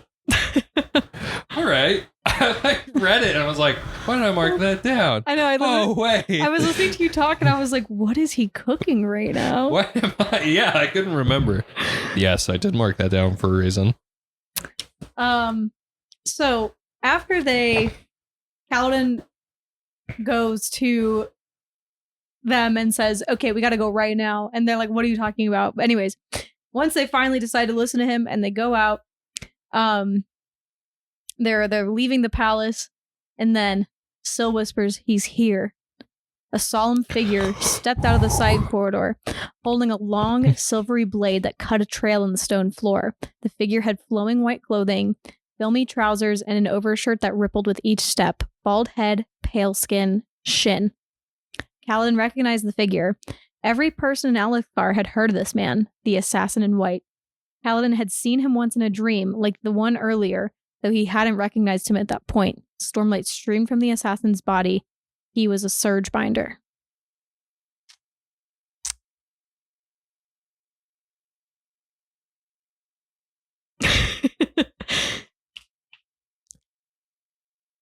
And something that Syl says about him. And Kaladin is saying, he's like, I can't beat him. This is after they have the bout with him. And Kaladin, is not really feeling awesome. His hand's been cut through. He can't feel his hand. Syl says, Kaladin says, I can't beat him. He's one of us, a Radiant. Syl says, no. He's something far more terrible. No spren guides him, Kaladin. Please get up.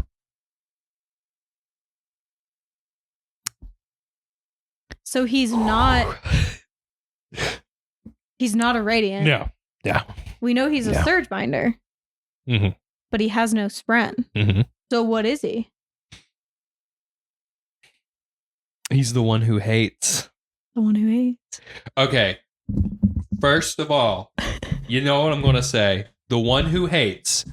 That is a title. Too tough. You kidding me? That's cold. Yeah. That's hard. That's so rad. You reading that where it's just Szeth finally makes his appearance to the Kholins. Amazing. When I was reading this, I was reading it so much. I was like, yes, this is it. This is what I've been waiting for. Finally. And this is going back to what we talked about earlier. The foreshadowing, like the assassin in white showing up. That storm is not upon us yet or whatever. Yeah. Oh, it's so good, dude. Kaladin losing his hand. And like it just being dead. Yeah, because the shard blade cut through. Because the shard blade cut through. It's so awesome. Whitney. Yes, Ryan. This chapter rules. Yeah. I like the next one a lot more. Dalinar catches the shard blade. Yeah, that's pretty dope. It's pretty awesome. Yeah. Man, I wish I could talk about the leaky window thing. Oh well. Anyway, this chapter's rad. If you don't like this chapter, I don't like you. Same for this next one. Chapter 33. Burdens. Kaladin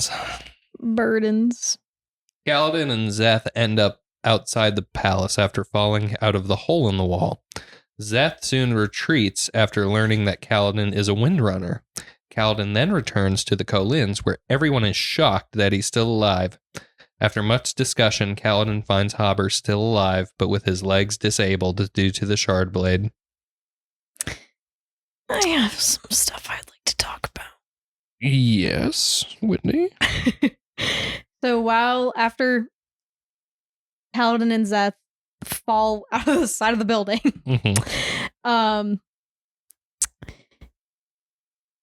Szeth looks at him and says, "Did I lash you?" The assassin asked in accent Alethi.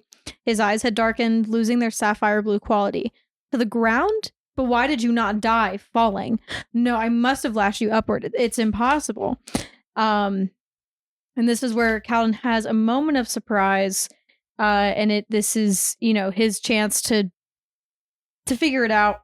He ends up taking in Stormlight. It fixes his hand. But the assassin Szeth goes, what are you? And Kaladin says the same thing you are, a windrunner. Szeth says you can't be. Kaladin held up a knife. A few wisps of remaining light steaming from his skin, rain sprinkled him. The assassin scrambled backwards, eyes as wide as if Kaladin had turned into a chasm fiend. They told me I was a liar, the assassin screamed. They told me I was wrong. Szeth, son Villano, truthless. They named me truthless. And then Kaladin stepped forward as threateningly as he could manage, hoping his stormlight would last long enough to be imposing. He breathed out, letting it puff before him, faintly luminescent in the darkness. The assassin scrambled back through a puddle. Are they back? He demanded. Are they all back? And Kaladin says yes. It seemed like the right answer. So we kind of get... Szeth is like, they called me truthless for saying that presumably the Knights Radiant are back. Yeah. And that's why he is the way that he is. Mm-hmm. That's why he's like banished. That's why he's named Truthless. Yeah. Like, and this probably ruins his, like, this rocks his world. Yeah. This ruins his whole, like, state of mind because this was his punishment. And as we've seen, he kind of blames, he does not take the blame for his actions because he is truthless and he's just following orders. Yeah. But now he knows that what he thought was right.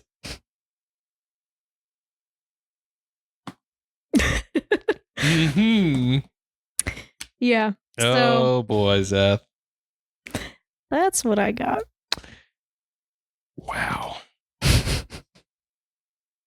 Yeah, no, these two chapter rule. I mean, and Szeth literally, like, after that gets up and just leaves, just lashes himself away.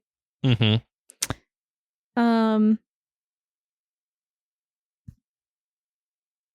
He just goes. Oh, and Adolin, like, thought he saw his arm. And he's like, oh, it must be a thing.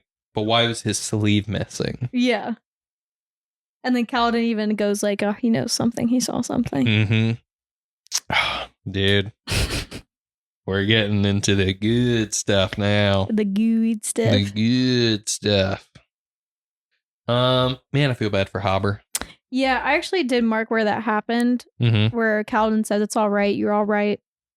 Hobber says, I can't feel my legs. They're gone. I'm no soldier anymore. I'm useless now. Kaladin says, no, you're still Bridge 4. You're always Bridge 4. He forced himself to smile. We'll just have Rock teach you how to cook. How are you with stew? He says, awful, sir. I can burn broth. He says, then you'll fit in with most military cooks. Come on, let's get you back to the others.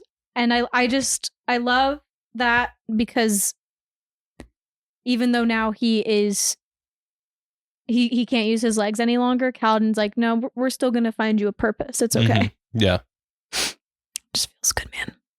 Yeah. And I like kind of like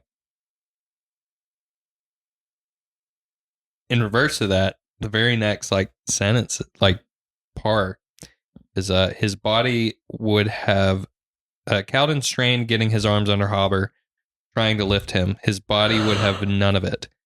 He left out an involuntary groan, putting Hobber back down. It's all right, sir, Hobber said. No, Kaladin said, sucking the light of one of the spheres in the lamp. It's not. He heaved again, lifting Hobber, then carried him back towards the other. Like, I don't know if Hobber was trying to say, it's all right to leave me here. Mm-hmm. I think that's what he was saying. I don't know. But I kind of like that little just moment. Yeah. It's just like, no, this is not all right. Yeah. Like we're getting you back to Bridge 4. We're getting you back, buddy. All right. Chapter 34, Blossoms and Cake. And I don't have a summary for this because I got to the last chapter and I said, oh, let me do something real quick and then I'll write this last summary. And then I just never did. That's okay. So... Oh, this is also the final stanza. Do you want to read it? The final stanza? Yeah. Our gods were born, splinters of a soul, of one who seeks to take control, destroys all lands that he beholds with spite. They are his spren, his gift, his price. But the night forms speak of future life. A challenge champion, a strife, even he must requite. So this chapter Shallan is meeting with Tin to talk about, or she's getting more. She's setting up the span reads to talk with like her connections and to learn more about what has happened in Yakaved. And so Tin invites Shallan in to experience that. And that's where Shallan finds out that Tin was the one that sent the assassins for Yasna. Yep. And Shallan. Yeah. And also that she's a part of the Ghostbloods. And that's what happens. Yep. And they get into a little fight. Yeah. And Pattern uses Yasna's voice to distract Tin while they're in their little spat. And then Shallan summons a shard blade. Yeah. And kills Tin. That's like the biggest thing that happened in that chapter, and I just completely skipped over it. Yeah. She summons a shard blade. Yeah. Well, all the notes I had hit on all those things. Yeah. Except actually the last page. But this is in one of the pages, she says 10 heartbeats, and this is where you're like, oh my god, does she have a blade? And then of course a blade appears, she kills Tin. She doesn't feel awesome about this. She ends up calling so presumably Pattern went out and to where Vatha and them were. Yeah. And said like, Shallan's in trouble, you need to help her. And they ended up having to kill Tin's guards. Yeah. Because they wouldn't let them get to Shallan. So they come in to help her, and they see this woman on the ground with a shard blade. Yeah. A woman with a shard blade. Yeah. Anyways, which is crazy. Yeah. What's up? No, keep going. Sorry. I'll let you finish. What I wanted to finish off here is she ends up finding information about the Ghostbloods, figuring out that was what was going on. And okay. Sorry, there's something in my eye. It's making it hard to read. It's not okay. It seems that the Ghostbloods, this is written on the span read, it seems that the Ghostbloods have something else for you to do. Would you like me to arrange a meeting with them in the war camps? The pen stopped writing in place, waiting for a response. What had the span read said above? That these people, Tin's benefactors, the Ghostbloods, had found the information they sought, information about a city. Urithiru. The people who had killed Yasna, the people who threatened her family, were searching for the city too. Shallan stared at the paper, its words for an extended moment, as Vatha and his men began pulling clothing out of Tin's trunk, knocking it outside to find anything hidden. And the Spaniard writes back, would you like me to arrange a meeting with them? Shallan took the span read, switched the Fabrial setting, and then wrote a single word. Yes. Awesome. That's the end of part 2. So I had something marked. Yeah, what's up? It's when, so Tin says, I'm sorry, I'm going to have to tie this up tight. In a way, I'm proud of you. You fooled me. You'd have been good at this. When finding out who Shallan like really was. Yeah. Because she does figure out that she's Yasna's ward. Shallan told herself, be calm, 10 heartbeats. Yeah. But for her, it didn't have to be 10, did it? No, it must be time. I need time. So it's insinuating that she doesn't need 10 heartbeats. Yeah. I don't know what that's about. Me neither. I do know what that's about, but you guys don't, maybe. I don't know. I don't know either. It is confirmed we do have somebody who is a listener that has not read this. So what? That hey, you're a listener. Oh, that hasn't read this? Yeah. Oh, yeah. They commented on one of the YouTube videos. So I've started part 3. At the very end. So I think part 2 is where we start getting good stuff. Part 3, and it leads into part 3 really, really well. Yeah. But part 2, I really, really like. I like all the different character interactions and things. I like that we finally get to see Kaladin and Adolin kind of butt heads a little bit, and we finally see that him talk to Dalinar about Amaram. Yeah. You know what actually was probably my favorite part of this part? What's that? Maybe Sadeas's perspective. Yeah. I got that feeling when we were there. Mm-hmm. Yeah. I don't know what my favorite part of this was. I think probably like the last like 3 chapters just go so hard. It is goated. It is. It is too tough. It is like literally the coolest way that Szeth could have shown back up into the story, honestly. Because he just shows up. Just out of nowhere, like seemingly out of nowhere. Mm-hmm. Like there's no feast or event going on. Like there's no guarantee that Dalinar is where he thinks he is and all this other stuff. Yeah. And we know he's going for Dalinar now. He's not going after Elhokar. We do know that he's going for Dalinar. Yeah, he's not going after Elhokar. He even tells Dalinar that. Yeah, he says to Dalinar, like, I'm not here for him. I'm here for you. I'm here for you. Yeah. I'm here for you. What is that? It's just what Dawson and Graham do all the time. For you. Oh, jeez. I always say that.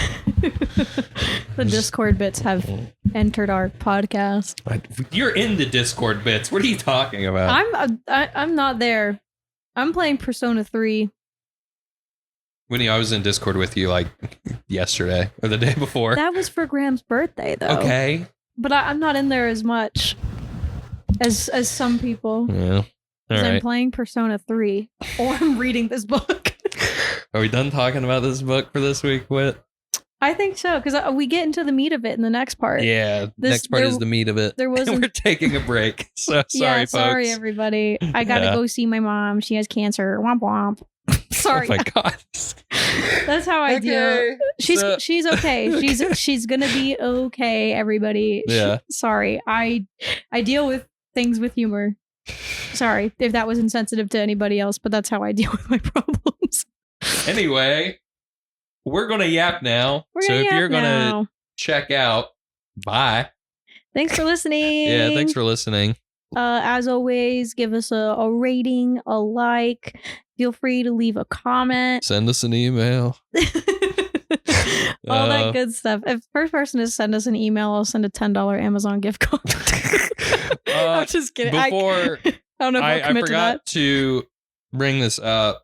Uh-oh. In the last episode. So I'll bring this up now. My very, very good friend Dimitri. Hello, Dimitri. We've discussed him a few times. He asked some questions that we answered. He gave me an answer. For what? He said, I've been thinking, Szeth is evil. Oh. In his complicity and his unwillingness to break tradition. Yes, he is the one doing the killing, but he doesn't have to.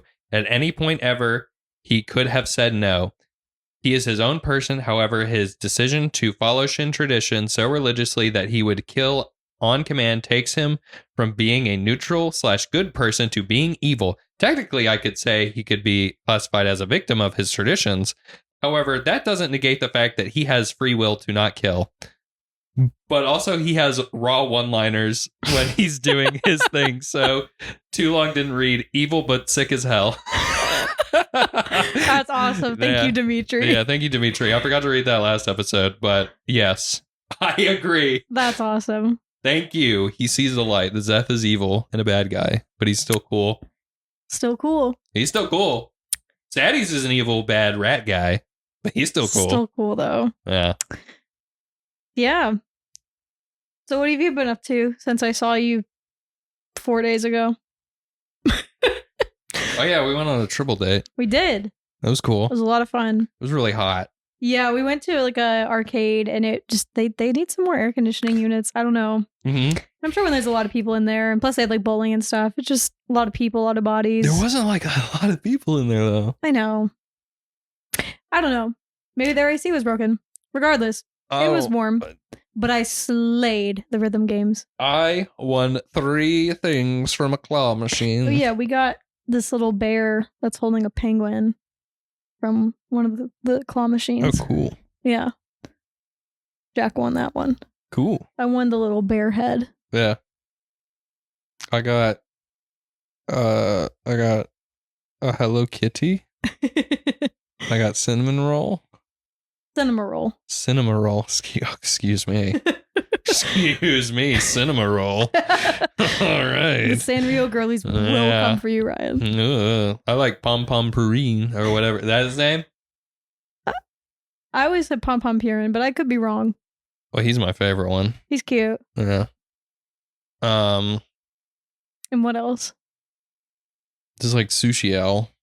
Sushi Owl? Yeah, it's like an owl wrapped in sushi. Oh, that's cute. Yeah. I don't remember that one. You know the worst night about that was besides like the AC? What? To me and Brittany, we were just like, let's go to the bar. They have a bar. And we were like, $3.99 Moscow Mule. Uh-oh. Whoa. That's crazy. The worst Moscow Mule I've ever had in my life. Yeah, because it was $3.99. It tasted like a Shirley Temple and probably was as strong as a Shirley Temple. Really? Dude. Like no alcohol in it? Was very bad. Wow. Yeah. Well, you live and you learn. Yeah. I just had a glass of wine with dinner because I had to drive, so. Yeah. I had a glass of wine. Oh yeah, you chugged that Pinot Grigio. It was icky. Like our server was so kind, and he was like, "Hey, the bartender accidentally poured this extra glass of wine. Like, do you guys want it?" And we were like, "Sure." Like, yeah. And then it was Pinot Grigio. And Ryan, I've never seen someone drink a glass of wine so fast in my life. I don't think it was impressive. Have I told you about the drunkest I've ever been in my life? I don't know if we should talk about that on the podcast. It was a New Year's. Okay. Yeah, and I drank like a whole bottle of wine. Oh my gosh. By myself. It was bad. I felt terrible. Do not drink like that, folks. It's very dangerous. It's dangerous. And you don't feel good. You do not feel good at all after the day afterwards. Yeah, no. Drink responsibly, please. Yeah. I actually haven't been drinking as much recently, which is probably good. I've been trying to lose a little bit of weight. Yeah. So I just don't keep it in the house. Like and usually if I drink while I'm out, I have like one drink and that's it. Yeah. And I don't go out that often. So I love being in my house. I love playing video games. I love reading. And being sober while doing it. Yes. I don't know if that was insinuated. I don't know. That was just I like to be at home. Oh, you're just a homebody, right? I am. I used to keep bottles of wine here, but then like I saw it starting to become a problem.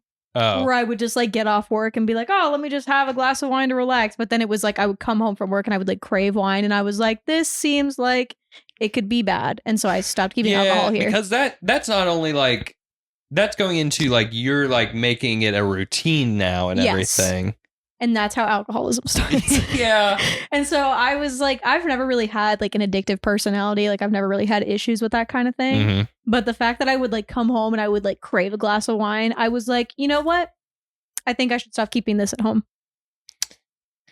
Yeah, that's totally fair. That's like me. So I was actually, a little off topic. I was talking with Brittany earlier today. And we're going to be hanging out this weekend. And she's like, oh, I'll bring some snacks over. And she's like, oh, I'll bring like, do you know those chewy Chips Ahoy cookies? Yeah. Do you know like the Reese's ones, like the peanut butter chocolate? They're not like Reese's, but they're like peanut butter and chocolate. I've never had them, but. Okay. So they have those. They're a thing. And I love them. Dude, I prefer like the crunchy Chips Ahoy. I just like Chips Ahoy, but I prefer the chewy ones. I like the soft cookie. I like a soft cookie most of the time, but like if I'm eating Chips Ahoy, I kind of like the crunch. That's fair. Yeah. I'll be in the mood for a crunch every now and then. Yeah. Anyways, continue. So she was like, oh, I'll get those for you because I was talking to her the other day about how much I love them. And I literally said, do not. Like, I'll eat them all in one sitting. Yes. No, I do the same thing. Yeah, because like that's what I've been trying to do. Like if I have goodies in the house, I'm going to eat the goodies. Yeah. Like it's bad. Like instead candy. of like cooking a meal for yourself, you're like, oh, let me gorge myself on chips and cookies. Dude, and candy is my downfall. I don't know if you know this about me. I love candy. I love candy. It's like the song. They made a song about that. Yeah. Yeah. I'm like I love savory foods. Mm-hmm. So I love chips. Oh yes. Like we went to Publix yesterday. Jack and I both had a very bad depression day yesterday. Like literally, like both of us ended up just laying in bed all day because we both just like felt so bad mentally. And around like 7 p.m. I was like, Jack, I just really want some ice cream. Mm-hmm. And so we went to Publix, but I was like, well, I'm gonna eat something sweet. So then as soon as I eat something sweet, I'm gonna crave something savory. Yeah. And so we walked down the chip aisle and it was buy one get one free on the party size Frito-Lay chips. No. So I bought 2 bags. Yes, of course. Obviously. Yeah. Anyways, that's my problem. So now instead of eating like a good meal today, I just gorged myself on barbecue chips. For what? See, and that so. Sorry. It's okay. So embarrassing. My whole thing. I love chips as well. Like literally, we'll sit down, eat a whole bag in one sitting. So easy. Like it's too easy. So do you know what I've done now? Mm-hmm. Do you like popcorn? I do like popcorn, yeah. Replace chips with popcorn. Really? But like healthy quote unquote healthy popcorn. Probably healthier popcorn. Okay. Do you like Skinny Pop? I don't think I've ever tried it. Skinny Pop is just like... Just popcorn. Like no butter, no salt. There's like a little bit of salt. When you Skinny Pop, for some reason, that stuff hits. Okay. So good. I can respect that. I think it's like 10 calories a serving. Okay. And like I'll make myself a bowl. Maybe like every night. Hey, just as my little treat. No judgment. As my little night snack. And I'll just eat my little bowl of popcorn. I'll, pop on an episode of Scrubs. I started watching Scrubs, by the way. Scrubs is so funny. I started watching, yeah. I love Scrubs. So,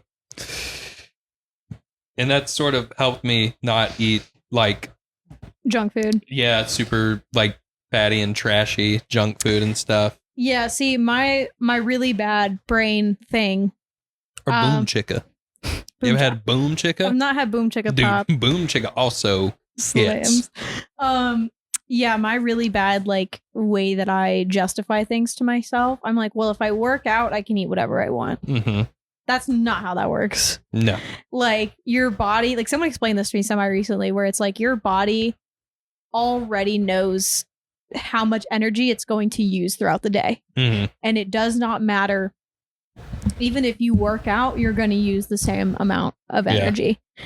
So when you eat like garbage, it genuinely, like it matters. Yeah. Because your body needs, like, I'm explaining this so poorly. Regardless, you do need to eat good. You get eat well. What you put in. Yes, exactly. Yes. And so I literally, the other day, I was hanging out with a friend. And literally we were like, oh, we'll get coffee, we'll hang out, we'll catch up. This is a friend I hadn't seen in a while. So we ended up sitting at this place for 4 hours, talking and catching up, which was great. I was really happy to see them. It was great. I only had a shot of espresso that entire time. Like not even a cappuccino, like just straight up espresso. Mm-hmm. And so by the time I got home, and I had not eaten all day because we met up at like 10, 11 in the morning. So I had not eaten. I was like, I'll have coffee. We'll chat for like an hour or two. I'll pick up lunch on my way home, whatever. Yeah. By the time I got home at like 3 p.m., I was just shaky. And I was like, oh my God, I feel like I'm going to You didn't eat anything and you're full of caffeine. Yeah. And like, I don't drink coffee that often. Oh, yeah. And so having just like a shot of straight espresso, I was like, tweaking. Oh yeah, you don't really drink coffee, do you? No, I really only drink it like in a social setting or like tomorrow. I really need to get some work done. So I'm going to take myself to a coffee shop in the morning and sit down and work and probably have a shot of espresso while I do that. Yeah. Yeah, but I'm gonna have a little croissant. See, I do have an addictive personality, and I am addicted to coffee. Like I have to have at least 1 cup of coffee every day, or I will get a headache. I know so many people like that. Yeah. No judgment. Like I know that it's a very. I like, know what time I will get a headache. That's crazy. I mean, like I know that's so real for so many people. Yeah. I don't know. I've never had an addiction like that because coffee is like a drug, isn't it? Technically. Caffeine is a drug. Caffeine is, yes. Yeah. Yeah. I don't know. Never had that problem. I could definitely see caffeine becoming one though, because like, especially when I was working in restaurants and I would get to a night shift, and especially like if I had worked, especially it was the doubles that would really do it for me, where I'd work all morning and I'd take a break for an hour and I'd come back and I'd have to work for several more hours and still be chipper and, you know, have this personality. I would take a shot of espresso every time because it was just what I needed to get me through the night shift. Yeah, no. And you notice with caffeine, so like for me, who drinks like at least 1 cup of coffee a day, say like I have a day where I'll drink like 3 cups a day, or, you know, like I'll have my cup of coffee in the morning and then maybe that afternoon I'll have like a Red Bull. Because I do like Red Bull. Yeah, I mean, everyone I know right now is on Celsius. Like everyone loves Celsius. I've never tried it. I don't have any interest. I like Red Bull and I'll stick to it. Fair enough. I don't need it. I don't need anything else. Don't need it. I'll notice the next day a difference in how I feel, because it's like, oh, I had so much caffeine yesterday. Now I'm getting tired more and I'm craving that caffeine. Yeah. Literally just like 1 day difference. Yeah. I have a like vitamin that I take that's like energy, and I'm sure there's probably caffeine in it. But like if I go like, especially when I'm like working consistently, like if I go a day without taking that, I feel horrible. Really? Yeah. So even on days where I'm really not going to do anything, I'm like, oh, let me get up and take my energy vitamin. I take a vitamin C vitamin every day. I have to take that's for like allergies, so and like not get sick or something. Yeah, I take vitamin C. I take a ton of stuff actually, because there's a lot of things that I miss in my diet, and so I supplement by taking a bunch of different vitamins. What do you miss in your diet? Well, I don't really eat a lot of meat. I don't eat a ton of protein. Oh, that is true. I don't eat a lot of protein. You take like an iron pill or something? I have an iron deficiency anyways. So, there's a... I can tell, look at you. Jesus. I'll show you my box of vitamins after this. Yeah. But yeah, I take like a hair, skin, and nails, you know, just like a daily multivitamin. Biotin. Yeah, like there's a bunch of stuff. Like I take like beta carotene and like, I don't know, a bunch of different things. What was my point? I asked you about your deficiencies in your diet. Yeah. I don't know. There's a lot of things. Yeah. But there was something before that. Well, guess we'll never know. We were talking about caffeine. Yeah. That's all I can think about. Anyways, probably wasn't important. What else are you enjoying this week, Whit? Persona 3 Reload. You know, I listen to a good bit of podcasts, and a lot of them play video games, and they talk about video games and everything. And so they've remastered 4, and now they just remastered 3. Yeah, so like Persona 5 got a like... Yeah. Persona 5 and Persona 5 Royal are different. Yeah. Like they're the same game, but Royal has more depth to it. Yeah. Also, fun fact, Persona 5 Royal is the game with the second most amount of dialogue in any game ever made. Really? Yeah. What do you think the first one is? The first one? Mm-hmm. It's a game? Yes. This was... Can you give me a hint, like what genre of game? Is it an RPG? I wouldn't know how to classify it. We actually went to a panel with the actors at DragonCon. Cowboys? Oh, is it Red Dead 2? Yeah, Red Dead 2. I think this was like as of 2022 or 2023. Oh, okay. It is presumably based on this list that I read. It is the game with the most amount of dialogue in any game. I believe that for Red Dead 2. Yeah. And I believe that for Persona 5 Royal specifically. Persona 5 Royal. Yeah. Because it's a JRPG. Like, I actually cannot believe it doesn't have more than Red Dead 2. I know. Because it is a JRPG. No, it's, oh my God. I love the Persona games. Yeah, so I've only played Persona 5 Royal. Let me make that statement. But I love that game a lot. Yeah. And I'm playing Persona 3 for the first time right now, and then I'll play Persona 4. And then like Persona 1 and 2 are like not yet remastered, and I don't know if I can get a hold of either of them. Yeah, they're like unplayable, right? Pretty much. Yeah, like you can't find the copy anywhere to play them. And apparently you wouldn't want to play them anyway. That's what I've heard. Yeah. Like I'm on like Persona Twitter, like because I've liked Persona content on Twitter before. And so now I get things about all the Persona games. And right now I'm like fervently like scrolling by Persona 3 stuff because I don't want to spoil anything for myself. Yeah. Because I definitely saw stuff about it as I was playing Persona 5.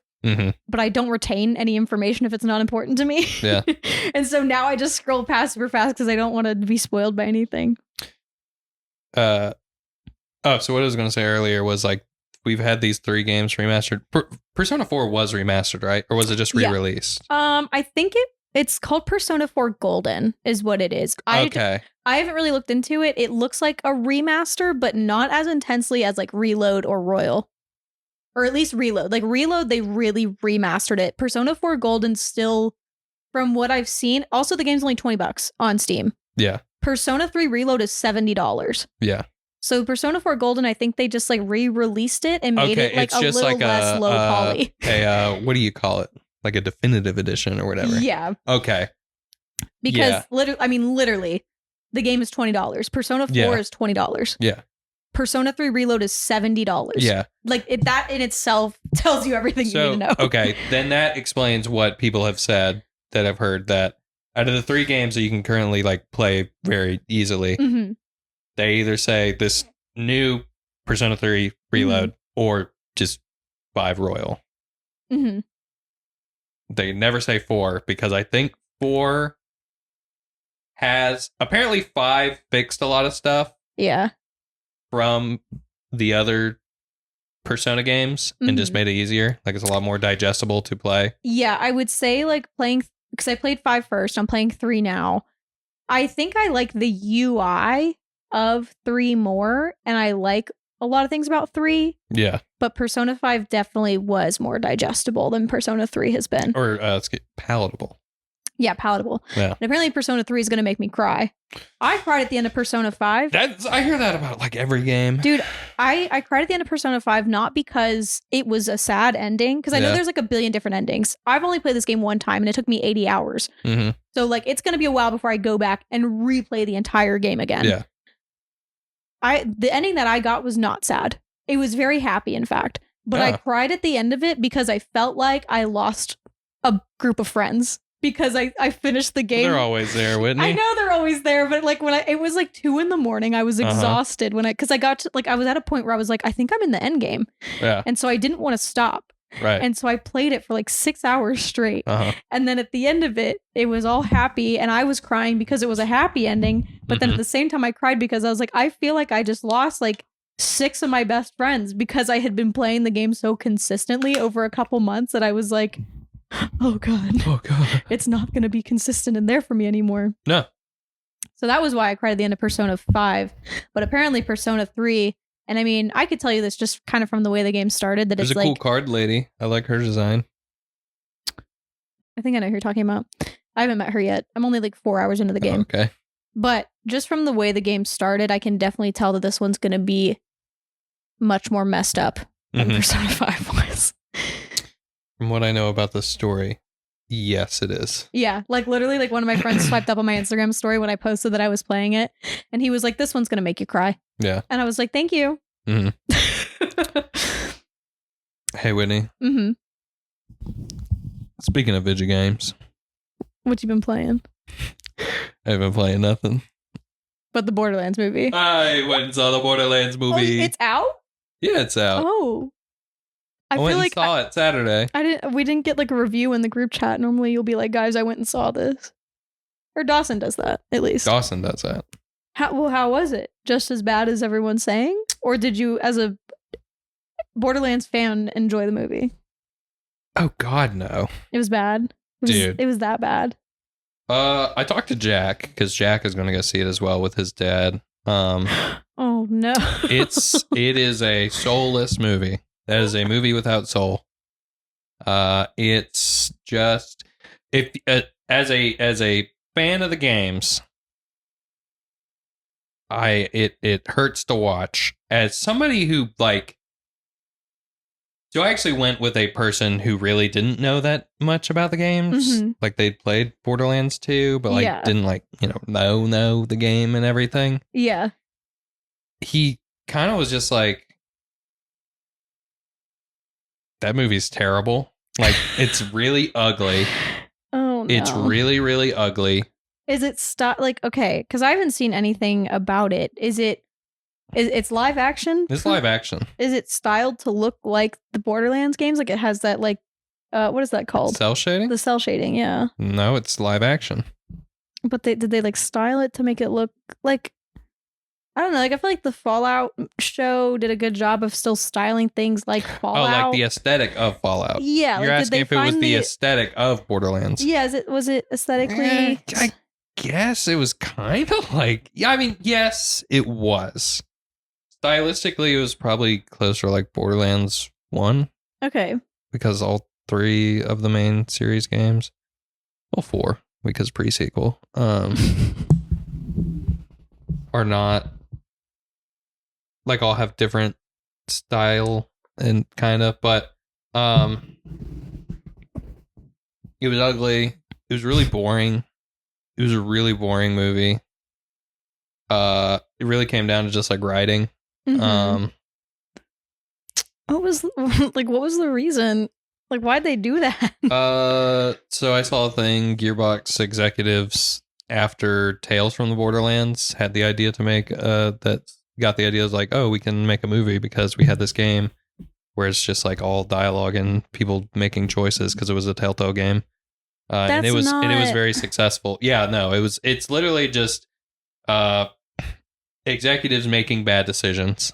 Yeah, like the Walking Dead game worked, but the show was like already really good by the time the game came out. Yeah, and like you didn't have to watch the show to like the game either. Exactly. You could do either or. Like, right. Like you have to if you're gonna do something, like, I think if you're gonna make a movie off of any sort of piece of media, video game, like the D&D movie, like things like that, if you're gonna make something off a piece of media, you need to make it consumable for anyone.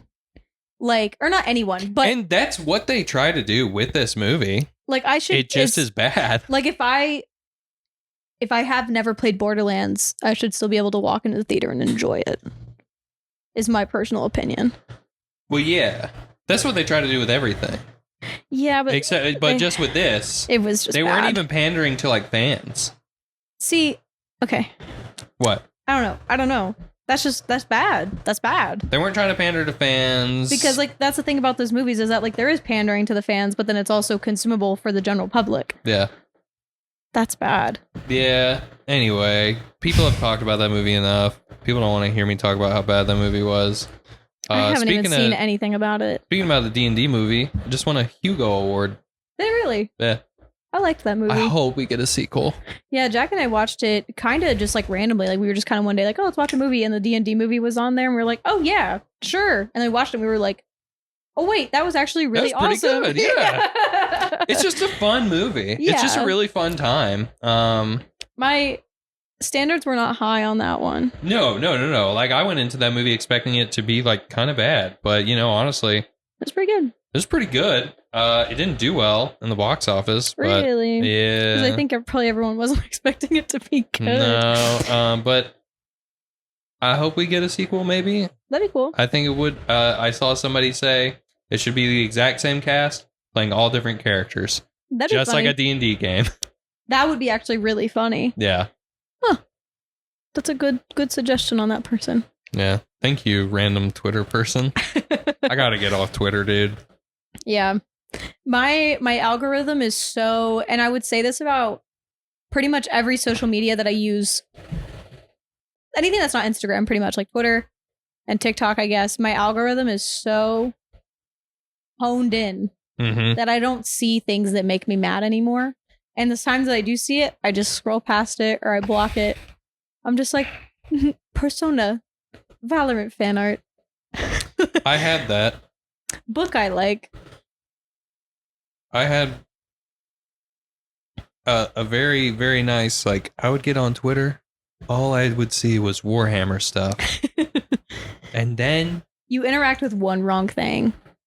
No. It's because I interact with Warhammer stuff. Then I got really political Warhammer stuff. Oh, geez. Because people like to have political opinions about it. And I don't care what you believe about Warhammer. I just like cool, grim, dark sci-fi stuff. It's fun. It's silly. It's kind of stupid. That's all I care about. But people really, really, really like to make a big deal about stuff. And they're going to have opinions. And those opinions made my algorithm go all a little political. So now when I open Twitter, I do see stuff that makes me mad. And I'm just like, wow, I'm seeing the same thing over and over again. Like, what was it? I see like a lot of presidential stuff and talk about like from both sides. I'm not going to touch on that. Yeah. But it just makes me mad because it's just Twitter.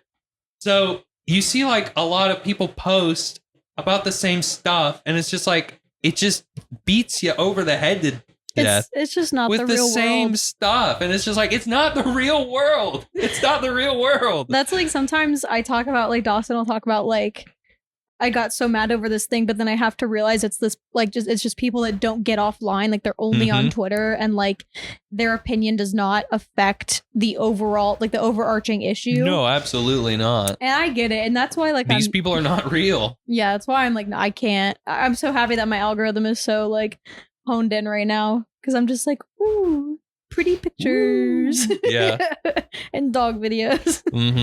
That's all a girl needs. Yeah, I'm probably gonna delete Twitter and just stick to like Instagram. Yeah, I need to spend less time on social media. I feel like I get less things done in my life. Same. Because there was like a point in time where I had like a time limit on all my social media apps. I remember that. I was so productive. Yeah. And now I took it off because I was like, I'll be able to handle it. I will doom scroll for 6 hours. Like I'm not that bad. I'm not that bad either. It's like an hour or 2 hours, but still it's enough time that like I could be doing so much more in my day. Even if that's just playing a video game or reading a book. It's like doing something that's not just brain rot. How much do you watch YouTube? I would say pretty consistently. I haven't been on it as much since I got Netflix back, and especially because I've been binge watching Orange is the New Black. Same. Yeah. Because usually I can't be alone with my thoughts. So if I'm doing something that I can, usually I play YouTube in the shower. Okay, I can't be alone with my. Same. I play YouTube in the shower. I find a silly video. I set it up on the little thing, and then I'm just like, ooh, background noise while I bathe. And it's yes. Literally. So we are such iPad babies. We are. Dude, we're calling ourselves out. Literally, so one of my neighbors is a good friend of mine, and the other day their shower didn't have any cold water or the hot water, sorry. So they were like, can I please come over and use your shower? Did they play YouTube video? Well, yeah, so they were like, can I please come over and use your shower? Like, I just don't have hot water. You know, I'm cramping really bad. All I want is a hot shower right now. And I was like, yeah, absolutely. Come over, use our shower. Like, literally, they came in, showered, and left. Like, it was very just transactional. But they texted me. They were like, if you hear noise coming from the bathroom, it's because I'm playing a YouTube video while I'm in the shower. That's awesome. And I was like, they were like, I can't be alone with my thoughts for more than 10 minutes. And I was like, I get it. I do the same thing. I don't think it's necessarily being alone with my thoughts, but it's more of just like, I just like the noise. It's just like background noise because I'll play music as well. Do you listen to something when you fall asleep at night? Yeah, I'll fall asleep watching YouTube. I either fall asleep listening to a YouTube video.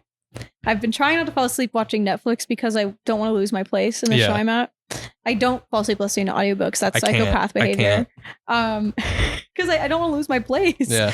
And I know you can set like a timer for it to go off. That's what I do. I will listen to a podcast because like I'm really bothered by light in my sleep. I'm a pretty light sleeper in general. Yeah. So like if a light comes on or if like a noise is too loud, I like wake up. So I'll put on a podcast with like the sleep timer for like 30 minutes and I'll like listen to a podcast while I fall asleep or watch a YouTube video, but I have to turn my phone over because I can't have the light. Right. Yeah. Do you watch those videos where it's just like Pokemon facts to fall asleep to? Yeah, something like that. I actually can't.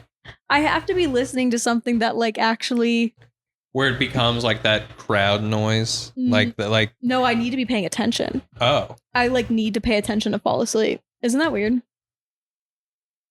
A little bit. I don't know. I have to be a little locked in to what I'm listening to. You've never lucid dreamed, right? No. We were talking about this not too long ago, but I lucid dreamed again last week. Yeah. It was pretty awesome. That's it. Okay. End statement. Yeah. I don't really have audience. Yeah. Listeners, if you lucid dream, tell us. I don't know. Let Ryan know. Yeah, let me know. I don't know. Because I talk to a lot of people who don't. Yeah. Because a lot of people, I don't know. It's always like, I told you, I have the same reaction every time. Every time I lucid dream, it's the same thing. It's never the same person, but I will always be talking to somebody in my dream, and then it clicks where it's like, oh, I'm in a dream, and I tell that person, I'm in a dream right now, and they always say, yeah, I know. That's so spooky. This is your dream. And it's always that conversation. And that's probably because I've had that more than once, and I recognize that more than once. So now it's just going to happen because that's how the brain works. I feel like I've had dreams where I've been aware that I'm in a dream, but I've never been able to like lucid dream off of that. I like to make myself fly. I wish I could do that. Last night I had a dream. I like to make myself do other things too. I wish I had a dream last night that I went to what is her name? JoJo Siwa. Sharpay. Oh, Ashley Tisdale? I had a dream I went to an Ashley Tisdale concert. That's cool. Have you ever been to an Ashley Tisdale concert? No. Oh, okay. I probably have not consciously thought about Ashley Tisdale in probably 10 years. I think I do think about Ashley Tisdale in some way at least once a week. Okay. Because I think about Phineas and Ferb.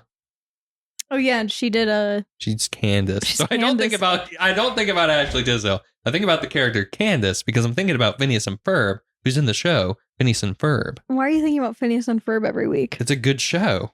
Okay. I actually was thinking about Phineas and Ferb like 2 days ago. I remember walking out my door and the Phineas and Ferb theme was stuck in my head. And I even heard the Mom, Phineas and Ferb making a title sequence. Bowling for Soup. And I went, that's a funny joke. I was like, that's underappreciated that she said that. Yeah. Yeah. I don't know. I think about a lot of shows every week. What's something you think about at least once a week that's kind of off?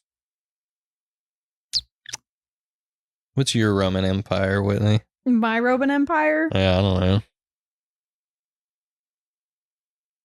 Well, we have a podcast about it, right? Oh, okay. That's my Roman Empire, Final Fantasy VII. Yeah. And Persona 5. Those are my Roman Empires. Cool. Oh. You have another one? No, I can't think of it. Scott Lynch announced... I did see that. Yeah, three new novellas. Yeah, I saw that in the Discord today. Yeah. I'm pretty excited. Of course, where's the next book, Scott? But, you know. 3 novellas. It's been a decade since then. You've announced this book that it's done, which, I mean, cool. Where is it? Patrick Rothfuss said that the third book in the Kingkiller Chronicles is supposed to be out in December. Do I believe that? No. Absolutely not. I think it just gets to it's like that. It's like with him, with Scott Lynch, with Georgie Boy, George R. R. Martin. Oh. Yeah. These books, you just kind of have to accept. They're not going to come out. Yeah. And that's fine. That's okay. That's just okay. Be honest. Well, I think you just have to accept it that, hey, you've enjoyed the story so far. Yeah, you want it to end, but it's not all about the ending. You remember, Whitney, it's a journey. Fernie before death. There you go. It's like if One Piece was to never end, that's fine. Patrick Rothfuss, please. Please. Did you get that out of your system? Maybe. Okay. I really like that series. It was like what got me back into fantasy. Yeah. Like I read Patrick Rothfuss and then I went to Brandon Sanderson. I just want to know. There's an Oolong split. A what? Oolong, the band Oolong. Oh, I thought you were talking about the pig from Dragon Ball. No, there's an Oolong split with like Michael Cera Palin and Weatherday, named after something in the Kingkiller Chronicles. Oh, that's cool. Because of me. Oh, really? Yeah. Because I was really good friends with their manager at the time, Robbie. Robbie and I were hanging out a bunch, and I was like, you should read these books. They're so good.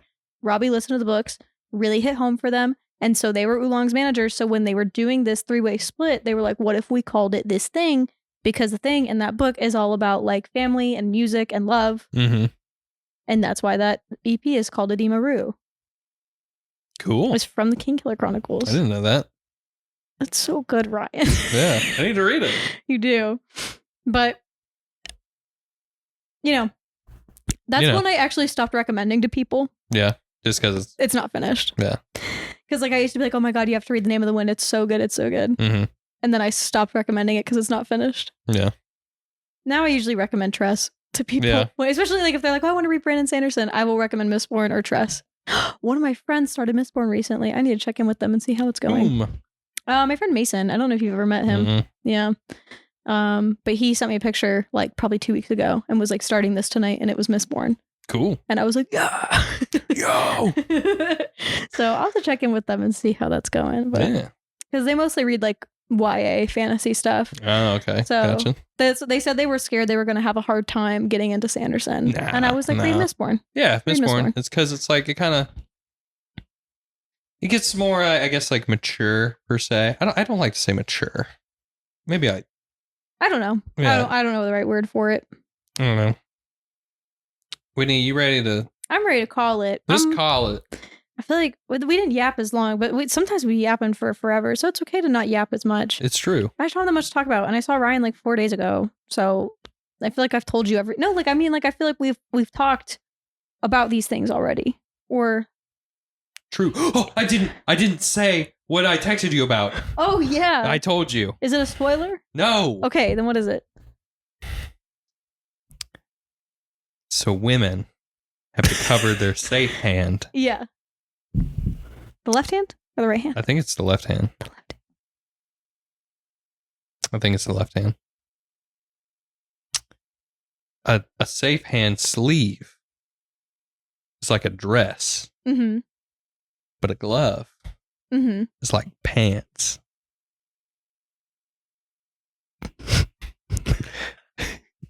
But think about it. Think about it. Think about it. Think about it. But that was what you texted me. Yes. That's why. Okay. Listen. No, listen. You get it? You see it? Yeah. You see it? Because dark-eyed women who are more working class and like, they a lot of times will wear a glove, just how like back in the day, working women would wear breeches and, pants. Yeah. Trousers even. But, the upper class women, they probably wouldn't. They'd be wearing dresses and foofy. Yeah, you're picking up what I'm putting down. No, I get it. You see it? Yeah.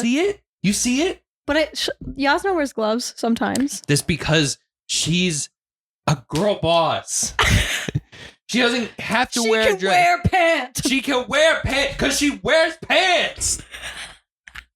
That's what I'm saying. You always know my favorite YA trope in any sort of series is like, who the protagonist is because every other girl is in beautiful skirt, so beautiful, so flowy, so feminine, but that girl in pant, she's different. Well, it's like the Taylor Swift song. She wears short skirts. I wear t-shirts. Yeah. She's cheer captain. I'm on the bleachers. Yeah. It's just like that. That song rules. I like that song. That song's funny. That's really funny that is what just clicked for me. That was your text. Because I said save it for the pod. Because I can't remember what the exact text was, but you said something like, I just made a connection in the book. Yeah, I just made a connection in the book. So I'm thinking it's like some lore thing. It's not. And it was about pants. Gloves are pants. Gloves are Sleeves pants. are dresses. It makes sense, right? No, it does. It does. But Did you ever think of that? No, but Ryan, I got to be honest. I thought it was going to be a little more like I said, I thought it was going to be a lore thing. But I'm really excited that gloves are pants. And if you agree that gloves are pants, give this episode a like and a rating. I hope they're more excited. I hope they no. I'm as excited. It's just very funny to me. I don't know, when I made that connection together, I was really happy about it. I was like, ooh. Glove is pant. Glove pant. Sleeve dress.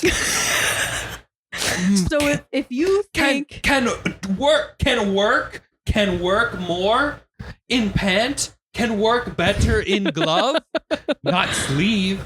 Can't work good in dress. Can work good in pant. No, can work good in pant. If you think that glove is pant, give us a like and a rating. And if you think sleeve is skirt, give us a like and a rating. Goodbye. Bye, guys. Thank you so much for listening, as always. And we'll see you in 2 weeks. Yeah. Yeah, in 2 weeks for part 3 of Words of Radiance. Be safe, be well. Goodbye. Bye-bye.